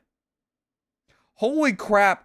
You could literally probably plaster maybe 20 advertisement signs on that forehead. Jesus Christ, lady. Just, yeah, she is done. Let's see here. It happens to Gundam Pluto. There's changed it multiple times for example. Right, but that's also just because it's well, I understand why, because that is literally just because of, like, religious connotations. 8 years until Charles's 21st birthday. It's the same thing look Ali gives me whenever I do the dumbest shit. Honestly, I can see that. But now, Piglet, ouch. Up to bat. His first major strategy as King of France was to sign all kinds of peace treaties to make extra super sure that no one was going to invade. After all, the 100 Years' War just ended not that long ago, so he kind of needed some peace of mind. God, can you imagine that? Like, just fighting a war for 100 years and then just stops. Like, just imagine that. Like, you're so used to it. Like, you are legitimately used to just fighting and killing each other. And then just now, all of a sudden, oh, no, we're not going to fight anymore. War's over. Like, God. So for a little while, Charles remained on the defensive until it was God, that face. If you know geography, you know that just a croissant's throw to the southeast is the Italian peninsula. Yeah! Oh no, they're all full of Marios! Of a whole mishmash of kingdoms and republics, with the biggest bit of the boot being the Kingdom of Naples, headed by one King Ferdinand. Yeah, this dude was an asshole. He was a dick. Like, this dude was genuinely an asshole. The Pope of all people encouraged the peaceful Charles to invade and take the kingdom for himself. Side note, Naples once... That's so... Okay, honestly, that's kind of fucked up if you honestly want to think about it. It's like... Yeah, you know it's bad when the fucking Pope of all people is like, come on, you want to go fight him? You want to fight him, right? Like, dude, aren't you the Pope? Aren't you supposed to be like, I don't know, peaceful? Like, that's kind of fucked up. France, but then Ferdinand's dad, King Alfonso V, yoinked that shit several decades back for the Kingdom of Aragon. You're following all of this, right? So with that, yeah, Chad, you following all this? Pocket, the seemingly innocent Pope proceeded to persuade. You like it in Naples? You take it in Naples. Come on, you take it. Like, there's like in the background. What's he saying about nipples? Oh. Hey, yo, nipples? Some I like questionable nipples. encouragement, Charles switched to attack mode, prepping France for full invasion. Oh god, he's going full French. French. Warned his kingdom and allies of the imminent threat before his We're forces fucked. entered the Great Bed Bath and Beyond. In his stead was his son Alfonso II, who tried to reason with the invading Charles, telling him that he could take Milan instead, but leave Naples alone. Well, Wait, let me see here. Today, it's becoming confusing because there's two Gundams with the same name but different looks. Burning Gundam and Bill Fighter from Bill Fighter, and I mean, like, you can only name Gundams like so many names for so long until eventually some things just overlap, you know? in 1494, Charles did take Milan, and then everything else. This was the first of many Italian wars. A French government was slammed. Wasn't there? I'm coming. Yes, we went over that. Discovered the power of friendship and drove the French. See, the last Burning Gundam model has a decal that says Burning Gundam, not God Gundam. It's so extra confusing. Oh, is it really? I didn't notice that because I also don't apply decals to my Gundams. But was never able to do so. Despite his ambitions and yearning to conquer, I like there's the Spyro background. Substantial mountain of debt that he just fucking money bags. Any future conquests. War's expensive after all. So yeah. to make any like no, honestly, war is extremely expensive. Like even nowadays with like the US, most of our budget does go into the military. Like it is expensive. Like okay, I don't want to give out the exact numbers just because I don't know the exact numbers, right? But here's let me just tell you just how expensive it is for just one guy to go through training. It costs the military, it costs the government, right? It costs the government several thousands of dollars. Again, one, like me as a dumb little private like E-class, or was it like an E2? Like going into the military as an E2. Me as a dumb little private, I cost the army thousands of dollars just to put my happy little ass through training. And that included food, lodging, clothing, weapons, I think armor, like my body armor. Just the education alone is a lot. External changes, he instead looked towards the internal, focusing on cultural expansion and pioneering the French Renaissance. He relished in lavish architecture. God damn his nose though, Jesus, one guy. particular sport being jeu de paume, or game of the palm. Think tennis, but instead of smacking a ball with a sturdy racket, you did it with your bare hands. Ow! Charles just loved watching a bunch of dudes whacking their balls around, but yeah, guys, look, there's nothing more, there's nothing more like a better bonding time with the boys than watching other dudes smack each other's balls around with their bare hands. There's really not. I mean, like, think about it. It's the ultimate bonding moment.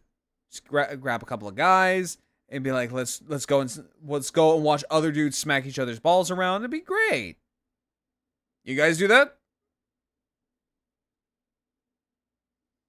Eh? Sometimes life's simple pleasures end up cutting that life short. While heading on over to a match on April 7th, 1498, the king accidentally wanged his melon on a stone frame of a low doorway. A temporary moment of embarrassment, but with permanent consequences. The king shrugged it off and continued to watch the Are you game, offering? and I might it seemed be. fine. Until it wasn't. The Ooh. king collapsed in his seat and fell into a coma.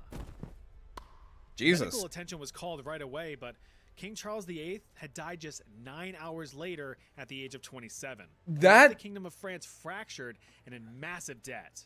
Now, this little mishap is the king's most cited cause of death. That but is- some modern historians. That is kind of scary, just to think like one small little bang on your head, like it just like, and you think it's like insequential, right? You think it's like 100% insequential, and then you just topple over and just fucking die.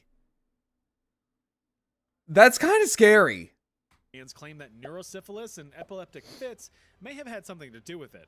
Luckily, though, the king had like 6 whole kids to carry on the family lineage. Oh wait, they all died in infancy. Whoops. Womp womp. Little is really known about Jin Duke of Qing of Jing, Qin, with Jing limited of Jin. surviving knowledge of his existence being written in ancient Chinese texts, mainly the famous Zhuchuan, which discusses many ancient Chinese historical figures in the context of moral teachings and symbolism. Well, this poor dude Ancient got China's destroyed okay. with his life lesson. Okay, for real though, chat. Like ancient China's so interesting. What we do know about dear old Qing was that he was a prominent ruler in the state of Qin during the Eastern Zhou dynasty, somewhere towards the beginning of the 6th century BC. He was regarded as a strong and wise military ruler, having brought peace and cooperation amongst the 6 clans within Like, his own okay, state. like honestly, and this is so if you want like a really cool ancient Chinese, like hang on real quick. Hang on, I'll be right back, guys. Give me a second.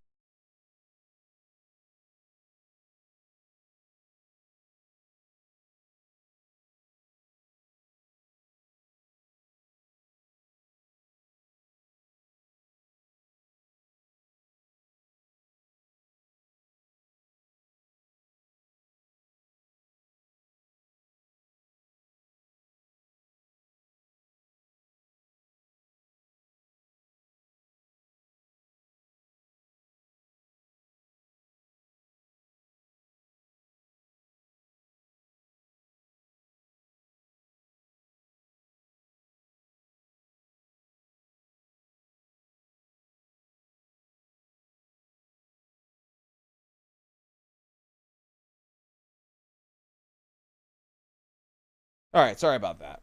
Okay. But no, like if you want like a really cool like historical Chinese figure to read about Lu Bu. Like Lu Bu is actually like a really, really interesting and a very fascinating like character to read about. All he did was divide the state's existing military into 6 separate branches, one from each of the clans. This kept them happy and loyal, eager to share wisdom and advice on any domestic and foreign affairs to maintain peace. Keep your subjects happy and they won't try to rebel and kill you. Even though he was a man of like domestic being peace a and ruler is prosperity, like this didn't mean that he couldn't very, export very a few fragile. strategic ass whoopings. His strong military coalition allowed Like I can understand why a lot of rulers just kind of like crack under pressure because like you're basically walking the fine line where it's like if you are too soft, people won't respect you. But if you're too harsh, people will say you're a monster. Like it's really hard being a ruler. the state of Qin to lay some major smackdowns on neighboring warring states during his reign, asserting dominance within the region. It's just a shame that such a prominent figure would be subject to such a bizarre death. According to the classical Chinese text in the Zhuchuan, Qing was suddenly struck with sickness in the summer of 581 BC. Feeling Yeah, like that's this was usually like a due, death He sentence. consulted with a shaman for advice and a prognosis, and it wasn't good. Instead of any sort of useful medical advice, the shaman instead presented the Duke with a grim prophecy. You're gonna die, dude. The shaman informed the Duke. Yeah, that sounds like medicine to me. Like guys, don't go to a doctor. I'm just saying, like, don't go to a doctor. Just go to a mystic. Just go to your local, fortune teller, and have him pull out a crystal ball, and it's like, yeah, no, I'm gonna die. Okay, cool. That's all I need to know. I don't care if I got like type 2 super cancer or some shit like that.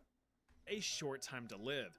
Specifically, that he wouldn't live to feast on the wheat of the new harvest season. The Duke did not like that, so he had the shaman executed.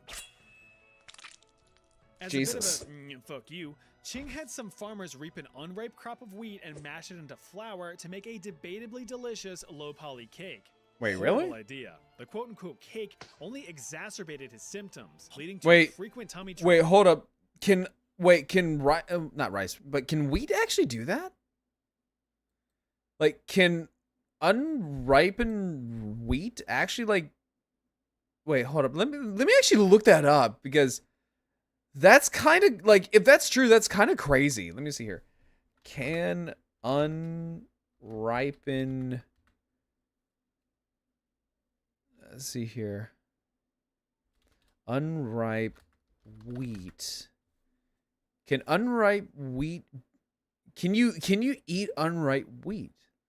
No, raw wheat kernels and flour are generally not safe or recommended to eat raw due to potential contamination with harmful bacteria like E. coli and salmonella. Requiring but they said they made it into a cake though, so I mean, like, such rumblies in his tumbly meant that he had to make a poopy and a potty. So, scrambling to the nearest possible shitter, the Duke slammed his cheeks down to make a Duke of his own. But the slamming of the cheeks was apparently overly aggressive. As damn, he must have had a nice giant ass booty. Already in a weakened state due to illness, He must have a big old booty. by the rotting slop and Oh. in the waste. Now, I know what you're thinking. Oh, that's a Bizarre really, deaths such as no this, pun intended, there's already shitty way to suspicion of go. over-exaggeration or falsehoods, with more reasonable explanations for one's passing being brought up. Wait. Did funny Chinese man... Did funny Chinese man fall down poop well? Texts. I don't know why that's so funny to me. Works of the time I'm a fucking also child. mention this exact event, with zero other sources even alluding to evidence of foul play or even an uneventful natural demise. So Qing is remembered as the Duke that fell into a turlet and done drowned. Pretty shitty. Yeah, no, like, can you just imagine, like, just going to the afterlife and talking to your ancestors about, like, how each of you died? Sitting there saying, like, oh, well, how'd you die? I died in battle. What about you? Oh, I died in a coup. What about you? I found the toilet and died. Yeah. With a name like Stanislav Leszczynski, you know this guy was destined for greatness. And he was, kinda. During the Great Northern War, Sweden was just frothing at the gash for some faithful allies to assist in their defense against Russia and the aptly named anti-Swedish coalition. One of which was the Kingdom of Poland. The current Polish monarch, King Augustus II, was a cool guy and all, but wasn't very supportive of the Swedes, so let's just... There we go. Stanislav, one of the Polish king's most vocal opposers, had been a big boy by Sweden in 1704, and his rule remained valid as long as Sweden remained undefeated in the Great Northern War. They were defeated. The Swedish that sounds about right. 1709, with their king dethroned and forced into exile. They got their Legos kicked in. Augustus II politely knocked wait, the Polish royal wait, is Lego? to reclaim his throne. Wait, what's Lego? Is it Danish? Sad Stanley was swept to the sidelines, but started to strategize. His beautiful cotton swab of a daughter got hitched to King Louis XV of France in 1725. Okay, that is peak wife material right there. If your girl does not look like this, I don't know what you're doing with yourself. You need to find yourself a new girl. You need to find a girl that looks like this. And power. With the French king now giving the old to his daughter, Stanislav would have a stronger claim to the Polish throne when the time came. And just like the French king, that time came rather quickly. In 1733, Augustus II had a bit of an embarrassing death himself. He went and snapped off an entire toe when... Ow! Oh! In pre-modern medical terms... How? Wait, hold up. How did he do it? The second had a bit of an embarrassing death himself. He went and snapped off an entire toe when entering a carriage. How? How are you able to snap off an entire toe like that? The wound got infected, which, in pre-modern medical terms, means death. Yeah, you're a goner. That the throne would be passed down to Augustus's son, right? Wrong. God, wow, they are not very attractive looking people. You would think that the throne would be passed down to Augustus's Good lord, you are not a very attractive man. I can tell you that much. Jesus Christ. Son, right? Wrong. The Polish king Looking like the unfortunately goddamn never Pillsbury made Doughboy. the throne a hereditary inheritance, which was a grave mistake. Instead, the throne The was fuck, formally Dad? up for grabs through a royal election. The winner, of Wait, course, what? was none other than Stanislav Leszczynski. So That's he a was made thing? king. Again. However, Russia, Wait, that's a winner of thing? the whole Great Northern War thing, objected, demanding that the throne be rightfully passed to Augustus's son. I mean, that Thus, would sound a new about war right. began. The War of the Polish Succession. French and Russian forces proceeded to blow each other to bits in Austria over who should be the rightful Polish king. 2 years and 88,000 Okay, deaths yeah, that later, sounds the two weird. agreed on a ceasefire Now that he says that out loud, like, what was it? What did he say? Like, Hungarian and Russian forces, or no, Austrian? It was like what, Austrian and Polish force? No, Russian and Austrian forces were fighting in Hungary to be the next king of Poland. Hold up. Thus, a new war began, the War of the Polish Succession. French and Russian forces proceeded to blow each other to French and Russian. Wait, what? bits in Austria over who should be the rightful Polish king. 2 That makes no sense. years and That makes no 88,000 sense. deaths later, the two agreed on a ceasefire and Stan was forced to surrender the throne. But in my opinion, he made out on the deal. He had to give up his kingship, sure, but he was made Duke of the territories of Lorraine and Bar, living a wealthy and peaceful life in the comfy He cozy kind of got a good end. actively ruling the territories and writing philosophy in his spare time. But during one of his relaxing evenings of spitting poetic flames onto parchment in Oh, no. 1766, tragedy struck. Like- Clad in his iconic Oh, no. robes, the now 88-year-old Stanislav nodded off near the fireplace. A rogue spark Oh, shit. his clothing ablaze, waking him up in a panic. The fire seared the old Oh my man god. with a glittering Yeah, flash, no, that would be kind of a rude awakening, I'm not gonna lie. I'm not gonna lie to you guys.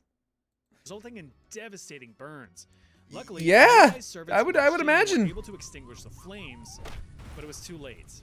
Upon examination by his close friend and personal physician, Stanislav suffered severe burns to the left side of his body. His hand was completely burnt to jeez. the bone. Being a bit of a big boy, Stanislav's stomach was burned as far as 8 centimeters or just over 3 inches under the skin. Damn. Over the next 2 weeks, the ex-monarch was slathered in all kinds of lotions and potions. All right, so we are going. Oh, that is a perfect image right there to stop on. Yeah, so we're gonna go on an ad break. So I will see you all after you guys come back from ad break baby jail.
All right, chat. You guys ready? You guys ready for more? All right, let's see here. Okay. You guys ready to continue? All right, so let me go ahead and pause the music. And this guy, okay, honestly, this guy looks like he is just covered in cum. He looks like a cum, he looks like a cum Teletubby. Like, you can see, like, the little, like, you can see, like, the little cum antenna and, like, the little, like, round cum head. He looks like a cum Teletubby. A cummy tubby, if you will. Seemed to be on the up and up, but then, of course, came the infection. By the 13th day of treatment, the skin on his hand had slid right off. Ooh! His sores. He was ooh! Ah! And oozing. Ooh, God! Excruciatingly painful wounds. Medical practitioners did anything and everything in their knowledge and power, but the pain and... Okay, honestly, at that point, okay, like, look, if that were me, I would just ask to just please fucking shoot me. Like, I'm gonna be dead ass honest. Please just shoot me.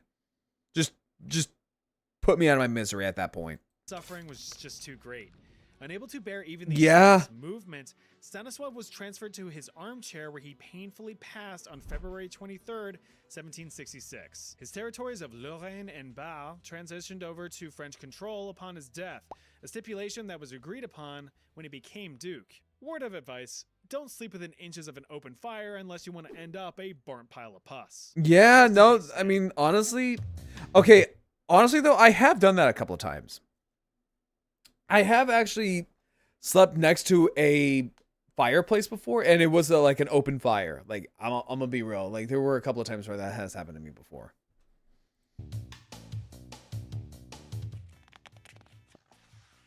Bela the Bison was a man of great fame whose achievements gave him his name. Vigorous strength and tactical skill. He was a strong boy. To bend to his will. Power he had, but a crown he had not. I always love it when this guy rhymes. He's like so creative Blood with can it. Be spilled and bond can be broken if you've only the will and the words to be spoken. Now take caution and heed with what was agreed. Your fate will catch up at blistering speed. Heavy is the crown if the throne. I love that he uses like a little Kingdom Hearts sword. Simple squeak. It took me like 20 minutes to write. Anyway, Bela of Hungary was... I mean, honestly, that's a lot better than what I could do. Having gained his fame after slapping the socks off of a formidable Pomeranian warrior. No, not the dog. The regent. Oh, is that from, His like, brother Undertale? Andrew was crowned king of Hungary around the year 1046.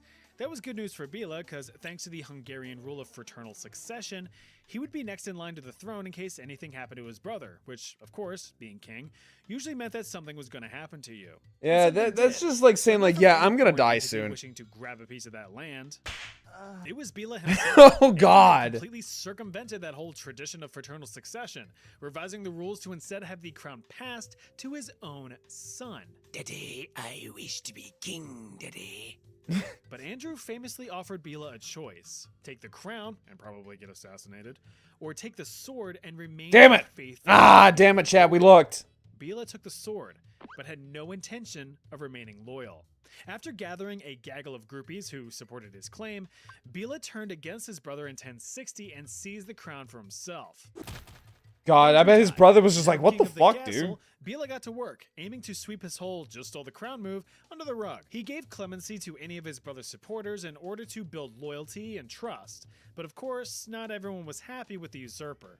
That Holy Roman Empire just next door was looking a little kerfuffled, having supported Bela's nephew, Solomon, as the true king.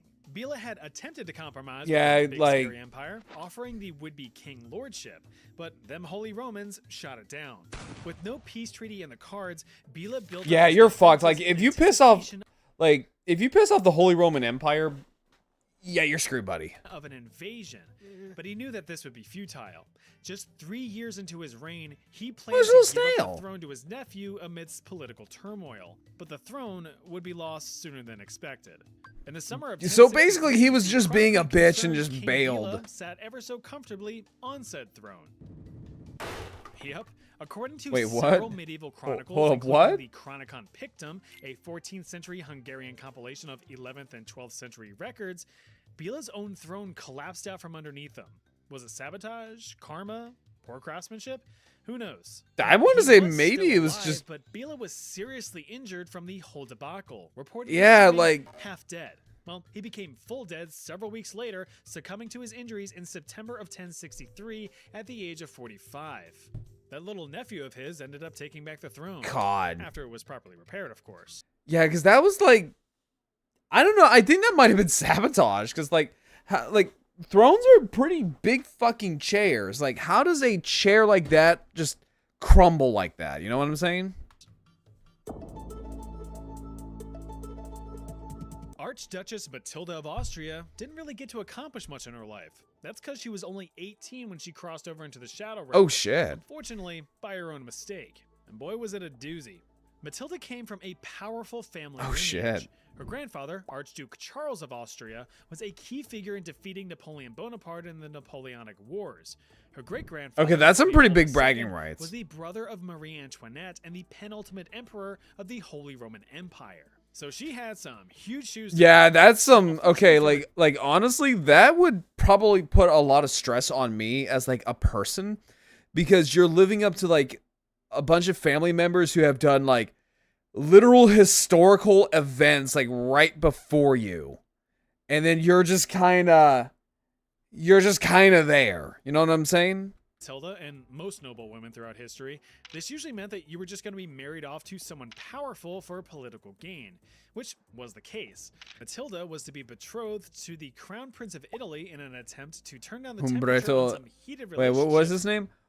Umberto the First of Italy. between Of Italy Italy. and the newly formed Austria-Hungary. I love the Halo medals medals that he's got on his these marital chest. Celebrations would never come to be. You see, I think young that's what Matilda was a woman of habit. Oh. A bad habit. Since she lived in such a state of Nice stress, teeth there, she lady. savored the smoking of cigarettes. Of course, her father wasn't too keen on this tendency of tobacco. Yeah, because dependency, smoking is not often good. warning her of the dangers of Like, such even back then, habits. This habit is dangerous. He also warned her of the many health risks. yeah, because there's things like, There are cancer. many health risks. Finally, he had straight up forbidden her from smoking. But all of those foreboding flashbacks didn't prevent the Archduchess from indulging. One evening in May of 1867, Matilda was getting ready to attend the theater, dressing up in her finest, poofiest, most combustible dress. After Oh, filling no, in the thing, she Oh, I fancied can herself kind of see where a this is singer, going. Lighting one up for a few quick drags. While Okay, honestly, I don't know what it is. Speaking of, like, smoking and stuff like that. Okay, this is a weird transition, but, like... Okay, honestly, though, I kind of like looking at old antique lighters, because a lot of them are really, really creative. And honestly, whenever I'm bored, I do like to just kind of sit there and watch, just people, like, refurbish old antique lighters. It is truly, like, honestly, like a work of art sometimes. Like, it's kind of cool. whilst puffing away, her ear holes detected the vibrations of footsteps approaching. Her father's footsteps. In a panic, she carelessly concealed the cigarette in the back folds of her dress. Oh no. All ready to go. Oh no! He said in whatever language Austrians speak. Speaking of strudel. You want smoking in here, are you? Say, daughter, why do you have smoke coming out of your ass? And a fire? Why is there fire coming out of your ass? It's not Taco Bell night. Wait, Taco Bell didn't exist back then, but oh well. Okay then, off we go. The poor girl. It's like, off we go down to the theater. By the way, why is there a chimney coming out of your butthole? I say, daughter, why is there a chimney of fire coming out of your butthole? Girl's dress ignited in a roar of flames. Her blood-curdling Yeah? servants to attempt to extinguish the fire. They were successful, but the damage was done. The Archduchess, Yeah, her I mean, back, her arms, and her crack all suffered severe second and third-degree burns. She was alive, God. but in critical condition. yeah, because that would kind of be like, yeah, no. At that point, I'd be like, yeah, just take me out back and just shoot me, please. Just put me out of my suffering. So no theater. For more than 2 I know how how can inconsider this woman? How dare she get burned and be like, yeah, no, I don't want to go to the theater. I'm just gonna emulate myself. weeks, Matilda received around-the-clock care for her wounds. Okay, but also to be but also to be fair, who just sits there and just shoves a lit cigarette up their ass, or in their ass, I should say, or like near the little booty bump on like those poofy dresses? Who just sits there and does that? Like, why don't you just like throw it on the ground and stomp on it or something? Make it not obvious. To pour status swab from before, the medical knowledge at the time surrounding treatment of severe burns remained limited. No more than just lathering ointments and bandages and hoping for healing. The crucial process of removing dead skin and applying antiseptics just wasn't standardized or even practiced yet. Yeah, because at this time period, like if you had like gangrenous limbs and stuff like that, yeah, a good old hacksaw or bone saw will absolutely 100% solve your issues. But also, you might die still. Resulted in victims succumbing to deadly infections from the fetid flesh. Matilda's wounds turned gangrenous as the infection continued to spread. Yeah, Despite that medical is efforts, she died from her self-immolation injuries on June 6th, 1867. Remember, that smoking kills. quite. Unless you're smoking a tender rack of ribs. God, ribs are so good. Honestly though, like ribs are so fucking good, chat. I love me a good rib. Alexander of Greece. The majority of Alexander's life was I like there's a fucking Sonichu medallion. I love the fact that he gave this man a motherfucking Sonichu medallion. nothing short of chaotic. Just, oh my god. Okay, chat. For February 24th, we're gonna do something Sonichu related. We are gonna watch Chris Chan the animated series. We're going to watch stuff about Chris Chan. It is his birthday, after all. It is his birthday. So we do have to celebrate Christian Love Day. And it was in no small part thanks to the events surrounding World War I. Still, love the fact. Two-year-old dad King Constantine I set a Greek policy of neutrality when Europe was banging away at itself during the Great War. This was neutral on paper. Oh, World War Constantine's I. familial ties to the German crown had him leaning in that direction. Wait, hold up. I've wondered, like, okay, so I know back in the day, Germany was known as Prussia. Let me see here. When did Germany... Oh, no, I'm sorry. Hang on. When did Prussia become Germany? Did they become Germany before or after World War I? So Prussia was officially...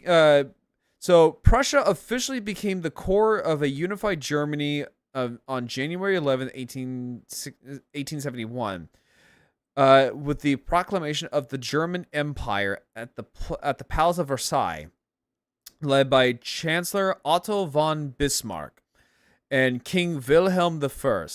This unification allowed the Franco-Prussian War, or followed the Franco-Prussian War, combining various independent German states into a single nation dominated by Prussia.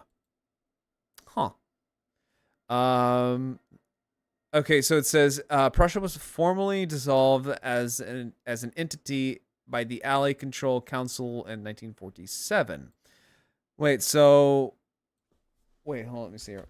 Was Germany known as Prussia in World War I? Yes. Okay. So, yes, Prussia was the dominant state within the German Empire. I am going to fucking Kaiserreich during World War I, essentially forming the core and military backbone of the unified Germany that fought the war. While the German Empire was a federal entity and many German states, Prussia was the largest, providing most of the territory, population, and military strength, while with the Prussian king also serving as the German emperor. Okay, so... Huh. Hey, Ranma, how you doing? Huh, interesting. Wait, hold up. Because, like, this is something that's always was... Wait, hang on. Was Germany called... let's see, it was... Let's see here. Let me see here. So it was Germany called Prussia and Germany in World War One. Yeah, like the whole Prussia Germany thing is just kind of confusing to me.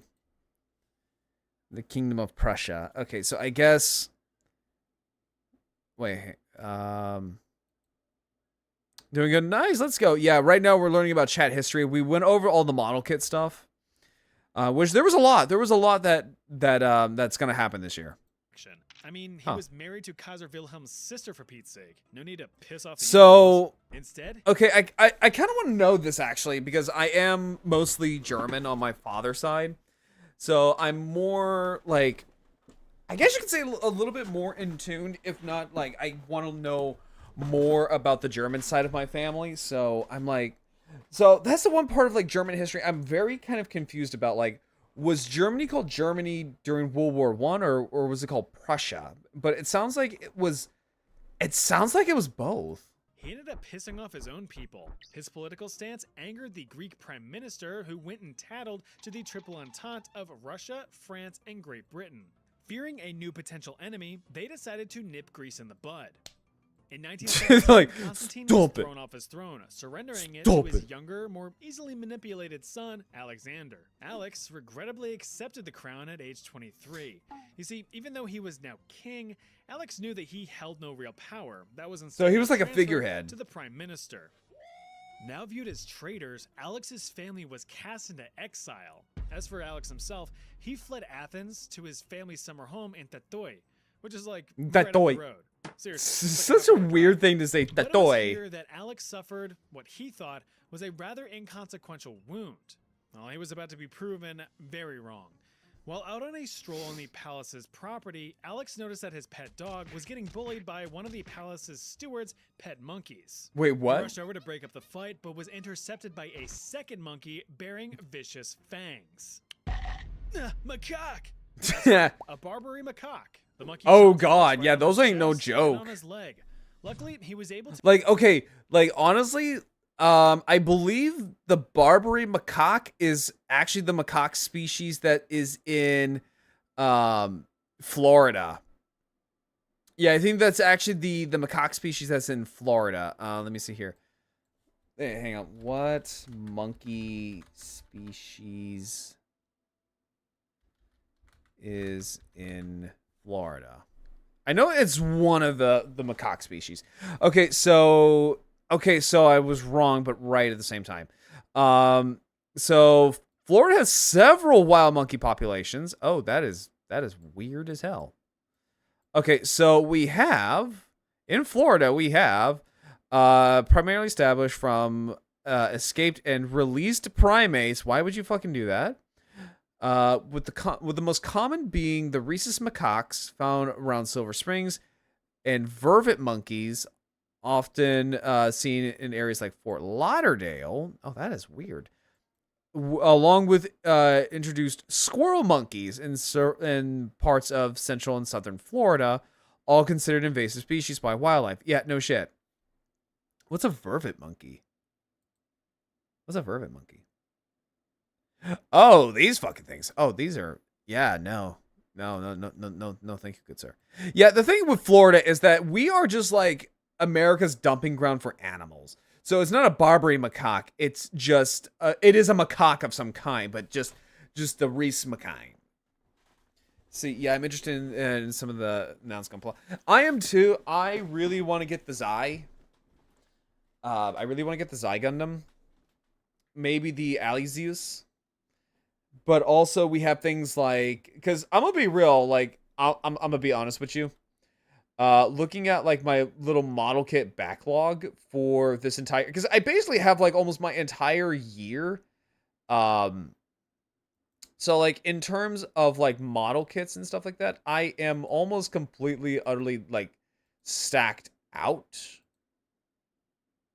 Let me see here real quick. Yeah, so if I'm looking at this, because honestly, I have like a model kit release almost every other month.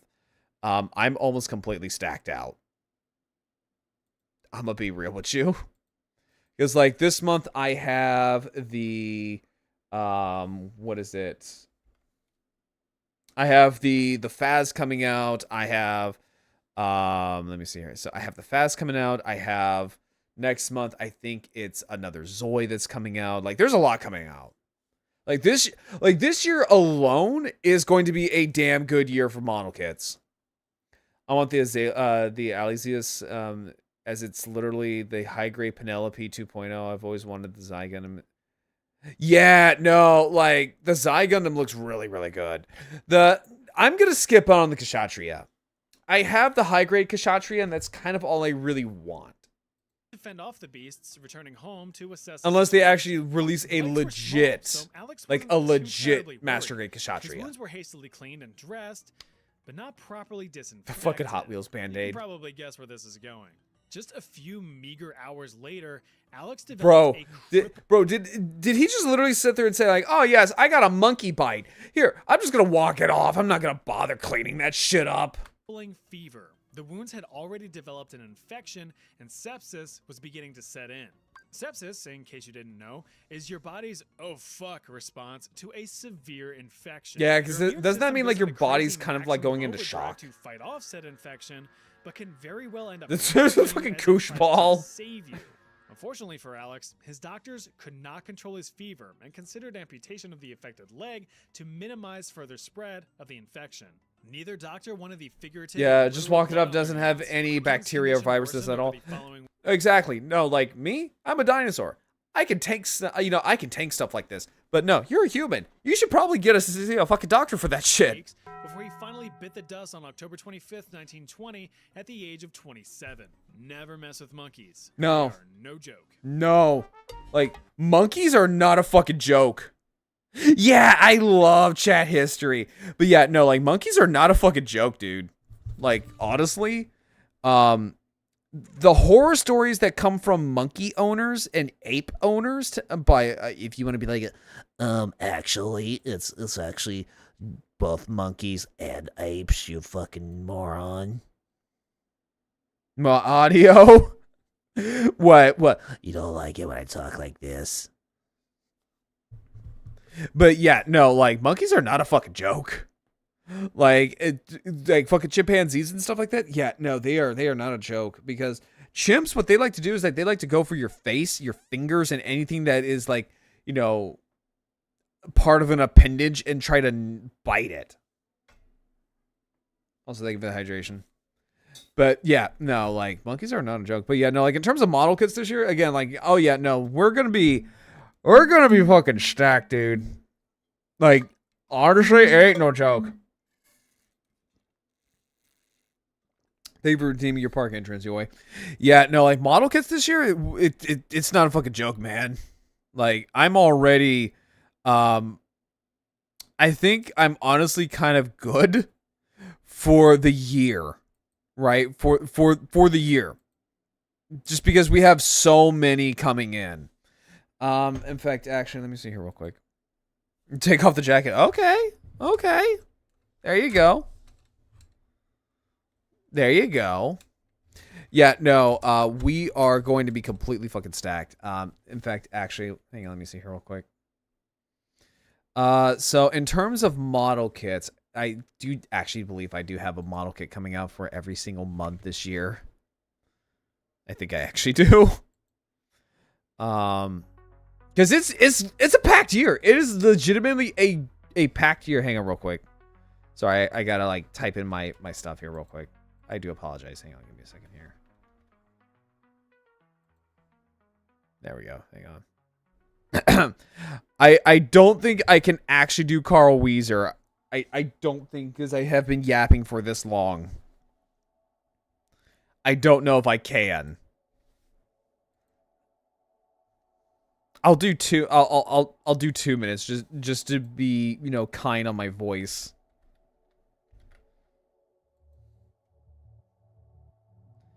Nah, fuck it. We'll do it 5 minutes. I do apologize if it's not the greatest thing in the world. Oh god, no, I can't do that. Oh man, I'm gonna be struggling for this one.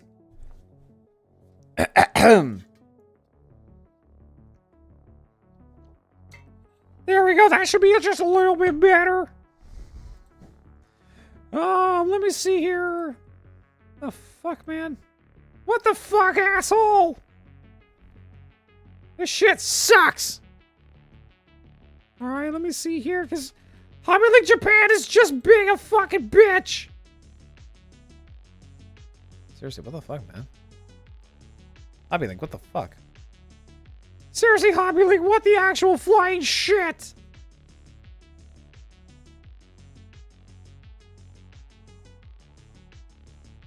Please get... Okay, fine, here you go.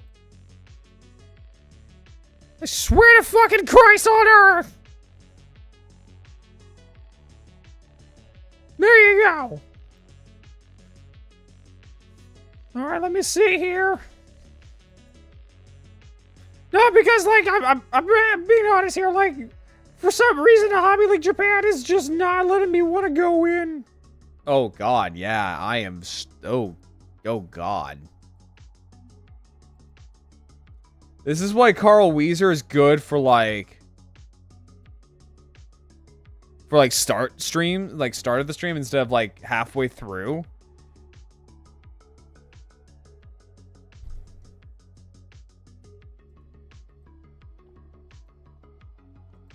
Oh, God.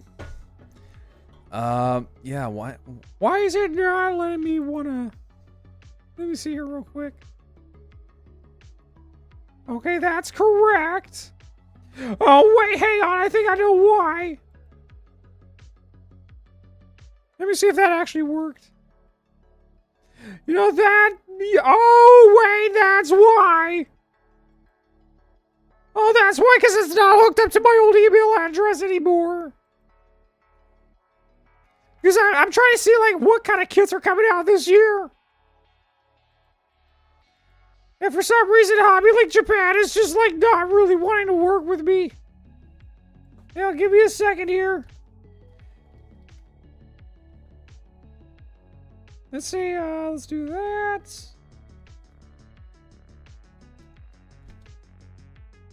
Hang on, give me a split second here, guys. Luckily, I got my stream deck going on, so I can just sit here and fix all this shit. Okay, there we go. Okay, so looking at my order history for all the model kits that are coming out this year. Let's see here exactly, because we got a lot of stuff coming out. Let me see here. So for February, it's gonna be the Faz. Okay, yeah, no, I gotta put a pause there. Okay, so for February we got the Faz. March we have Slifer. I think Redhorn is coming out in April. Actually, wait, hang on. Let me just double check here real quick. So I'm just pulling out all the stuff I got up for pre-order.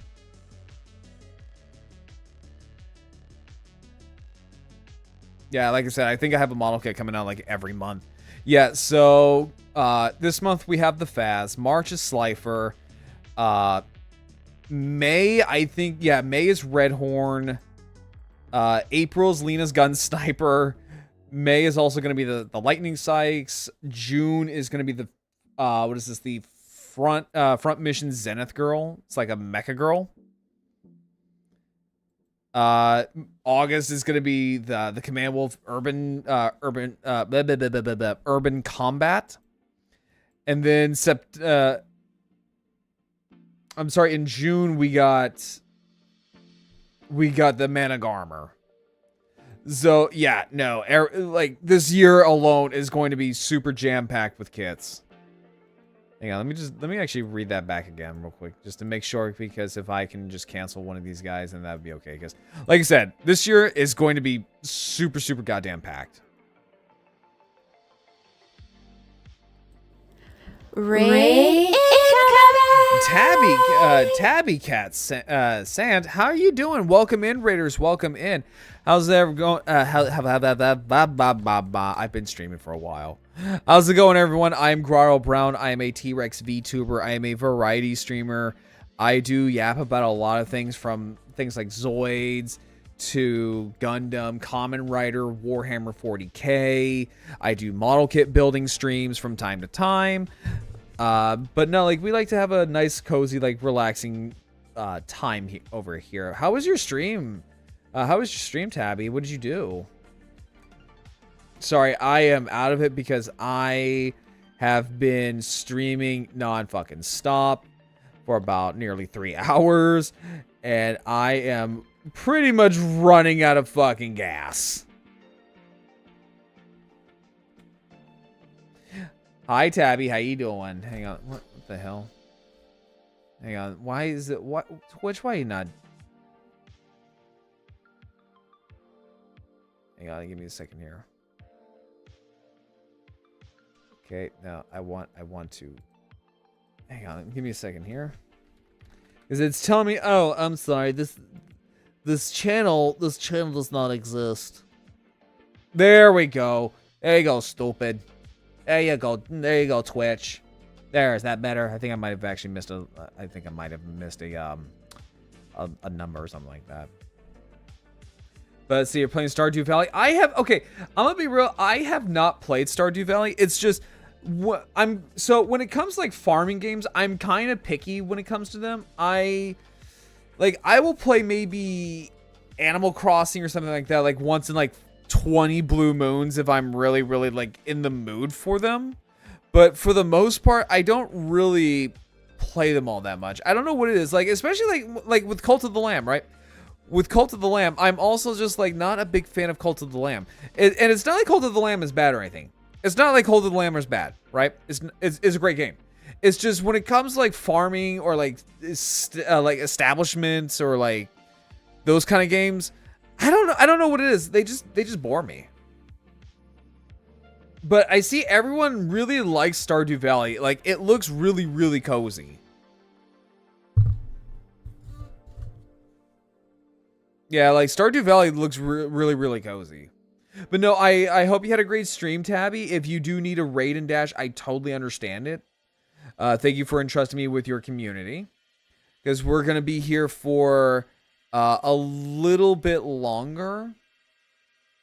Yeah, so we're going to be here just for a little bit longer because I am pretty much just running the fuck out of gas. Because right now, we've been talking a lot about model kits and stuff like that. Alright, so we've been talking a lot about model kits and stuff like that because it's a packed year. It is a very, very packed year for people like me, especially, and that's just the model kits, right? Like that's just the model kits. We're not even going over things like, you know, figures, Transformers and stuff like that because, like, this year for Transformers, it's also going to be a very, very dense year for Transformers alone. It's more than just farming. Oh, is it really? Okay. Did you get the scar figured out on the Zoid? Yes. I mean, like, it's about as good as it's going to get.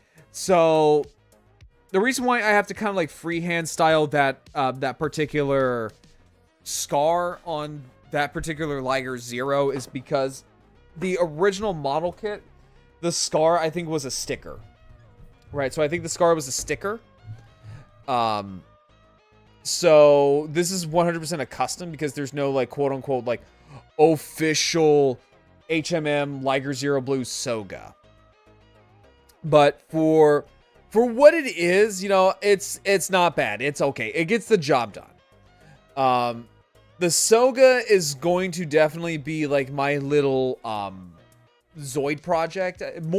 Probably more involved than I want to say maybe the Storm Sorter Jet. It is definitely going to be a lot more involved because I'm also going to be getting the samurai armor for the Soga as well. And the only way I can get the samurai armor for the Soga was if I would have to actually go on Etsy. I'd have to go on Etsy for that one. Because there's no real, like, official armor for, like, the HMM Zoids. There's not. I wish there was. Because that would not cost me like 300 fucking bucks. Yeah, the armor for the Liger Zero Blue Soga Currently looking at it, it's about like $175. And that is just the unpainted kits. Yeah, that's just the unpainted kit, which I'll paint myself. It's not a problem. But yeah, it's definitely going to be like my little pet project. Let's see here. So with Stardew Valley, you can, let me see here real quick. So you can farm, crop animals, fish, hunt, fish, fruit, trees, etc. Mining, fighting monsters, fishing, and foraging. Plus, you can date and marry some of the NPCs too, as well as quest lines and damn, yeah. Okay, so yeah, no, like I don't know, maybe I'll give it a try. Maybe I'll give it a try. So who knows?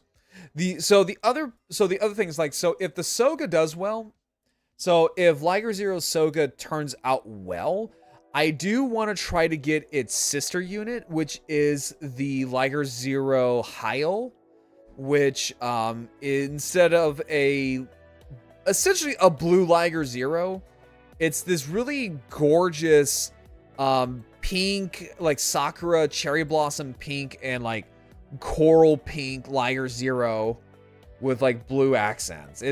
This is gorgeous. This is a Liger Zero I really want to try.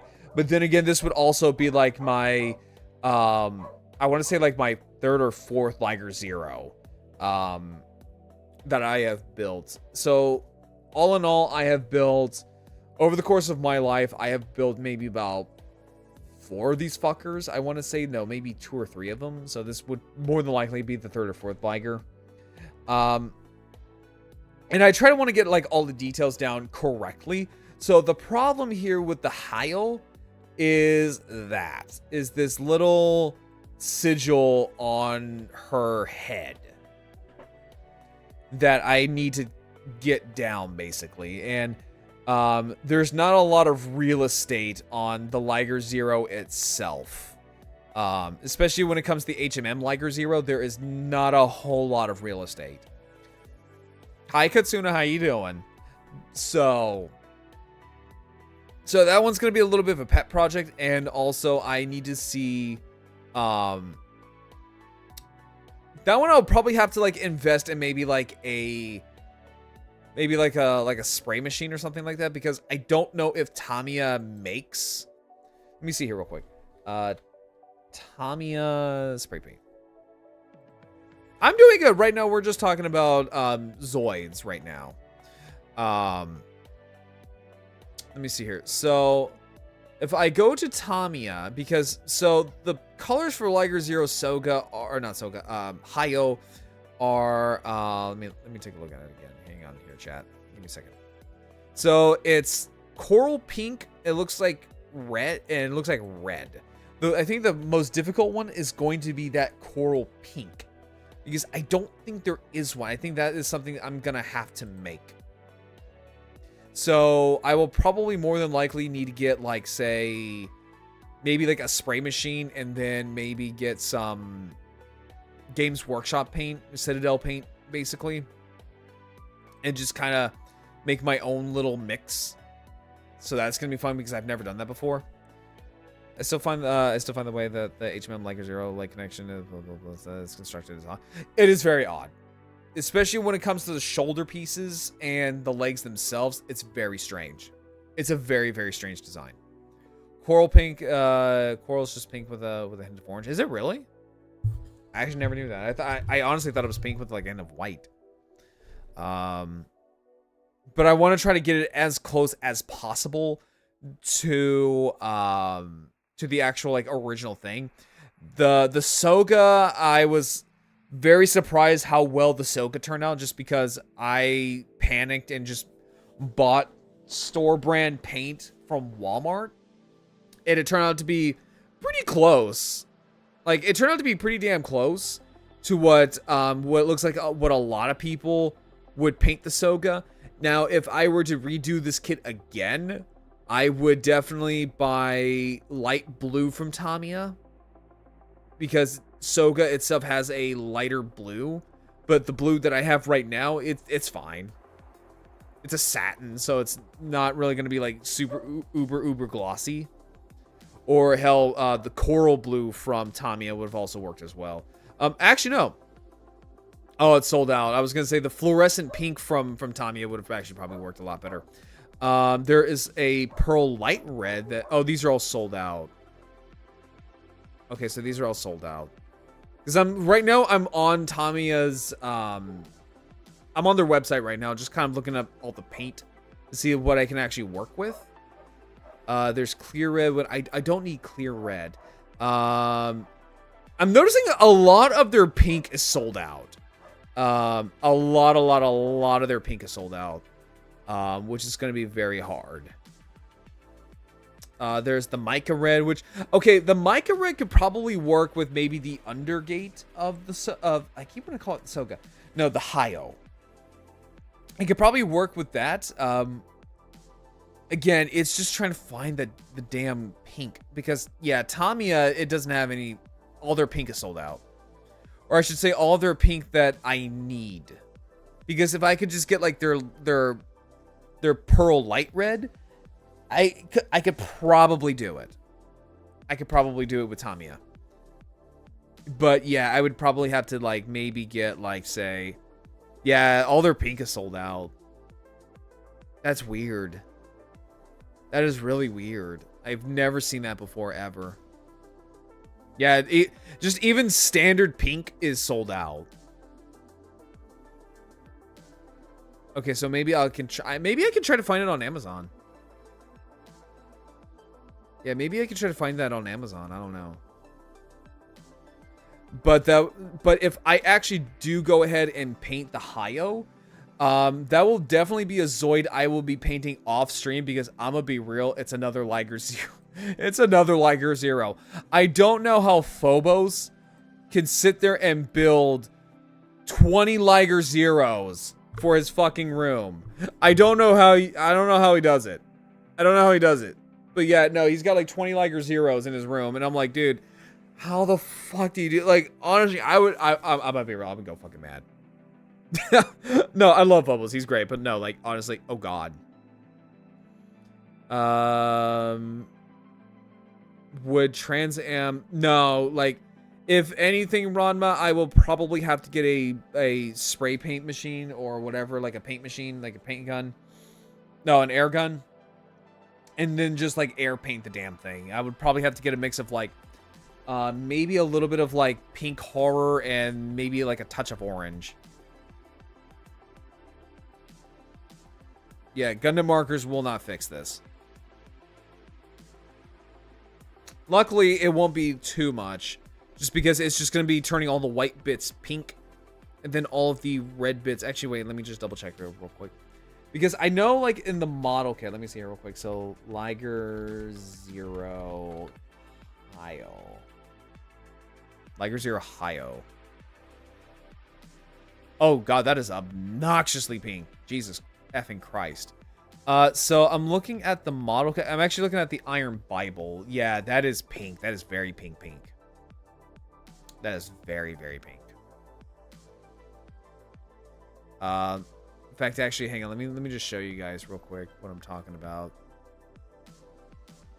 Yeah, just to kind of show you guys what exactly I'm talking about here.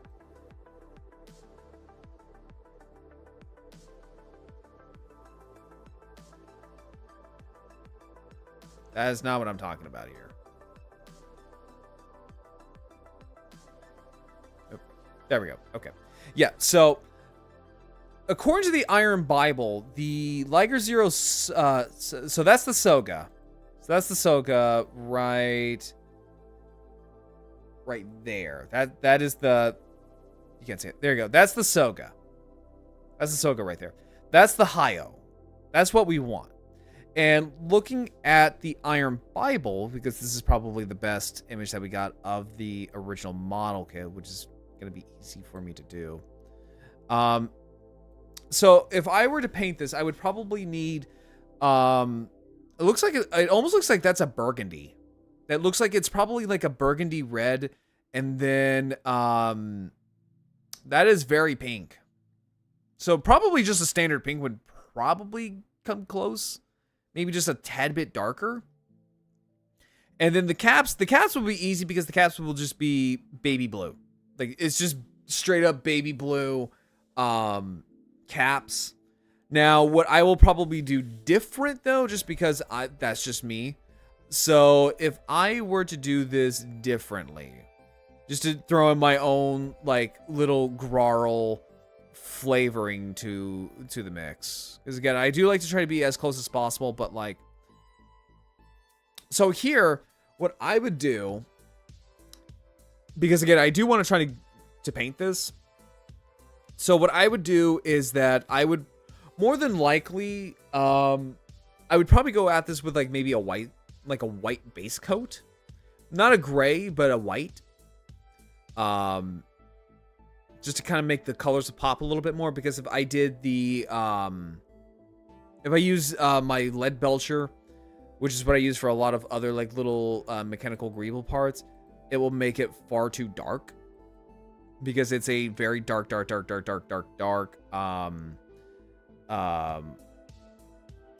like gunmetal almost.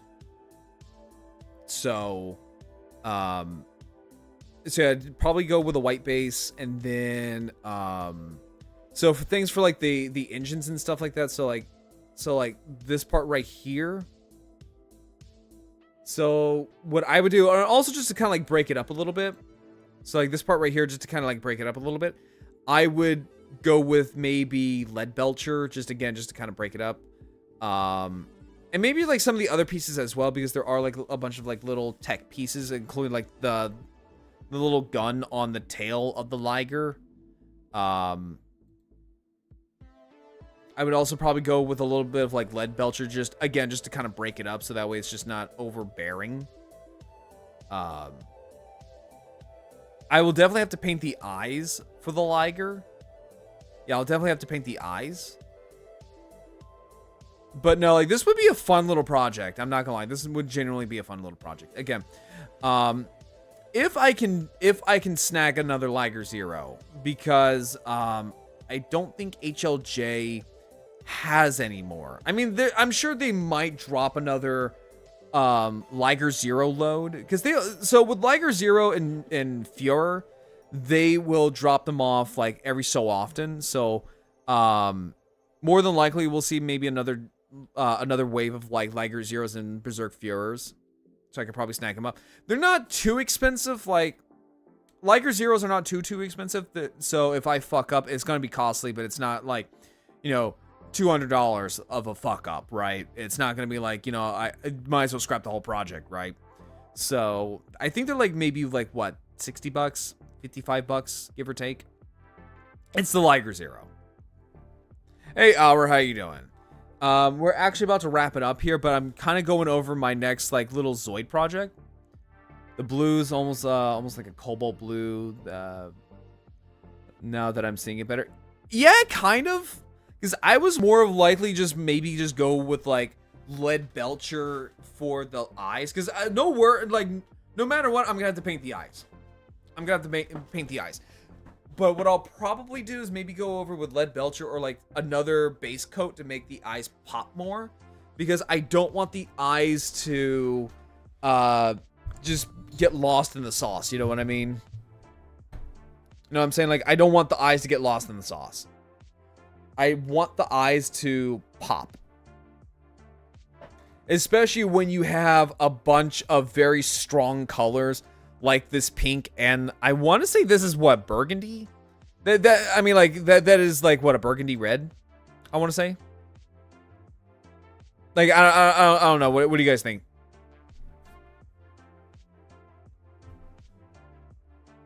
Because again, that pink is going to be the hardest color to try to grab.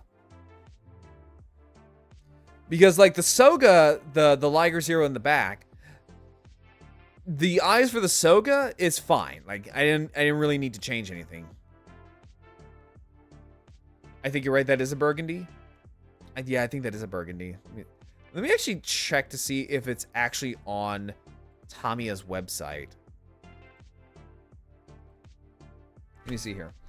Tamiya spray paint. Do we have a burgundy? Let me actually check Amazon too, because if I can snag that as well. Let me check on HLJ.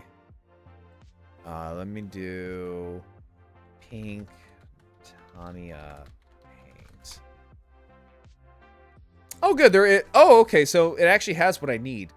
So, oh yeah, no, I could totally snag that. It's like $10. Oh yeah, no, that shade of pink is perfect. Yeah, it's just regular pink. It's not coral. I thought it was coral pink, but I guess not. Okay. Yeah, so let me actually check here real quick. Let me actually just double check to make sure that we actually have a Liger Zero to buy off of HLJ. Because if it's on Amazon, that's going to be a lot of money because they like to overcharge. Not only that, but I also love giving money to my sponsors because I love shilling for HobbyLinkJapan. Let me see here real quick. Do we actually have a Liger Zero? I don't need like the variants, right? I don't need the variants. I need like Liger Zero itself. Do we have one? And nope, we don't have one. Okay, so we're probably gonna have to go to like maybe to like Ami Ami. Yeah, we'll probably have to go to Ami Ami for this one. Okay. But with that being said, chat, with that being said, that is where we're going to stop here for tonight. Thank you all so much for coming by. Thank you all. Thank you for the raiders. Thank you all so much for stopping by. Thank you for trusting me with your communities, with your ratings. Thank you all for the gifted subs. And also thank you all for the biddies, too. You really didn't have to do that. You guys are really amazing. I would not be here without any of you guys. I'm going to be honest with you. But yeah, so that's where we're going to call it here. So tomorrow, well, not tomorrow, Thursday, yeah, Thursday, because I'm streaming every other day. What do we got here for Thursday? So for Thursday, we have more Halo Reach. I'm really excited for that because I love gushing about Halo. I just love Halo. Okay, I love Halo. I love Halo so much. But yeah, so that's where we're going to stop for tonight. I'm going to find someone for us to raid into. Let's see if any of our lovely friends are on tonight. We have Hestia, my wonderful VTuber sibling. We have my wonderful, wonderful VTuber sister, Hestia Hime. Let's see here. Who else shall we raid? Let's see. Whom's do we... Oh, we can raid into Croc. Oh, we could definitely raid into Croc. I love raiding Croc. You know what? Fuck it. We're raiding Roxy. We're raiding Roxy Manicore. I love Roxy's design so much. I fuck with her design. Yeah, we're totally gonna raid into Roxy Manicore. Yeah, we're totally gonna raid into Roxy. Let's see here. Roxy Mantic 4. Oh yeah, no, we're totally going to. And also, she's playing a game that I've been wanting to play on stream for a long time, or not for a long time, for a bit. And that's Quarantine Simulator. So, let me go ahead and get that raid started for you guys. And I will catch you all on Thursday for some Halo. Until then, all of you lovely people, I'll catch you all later. Let's go say hi to Roxy.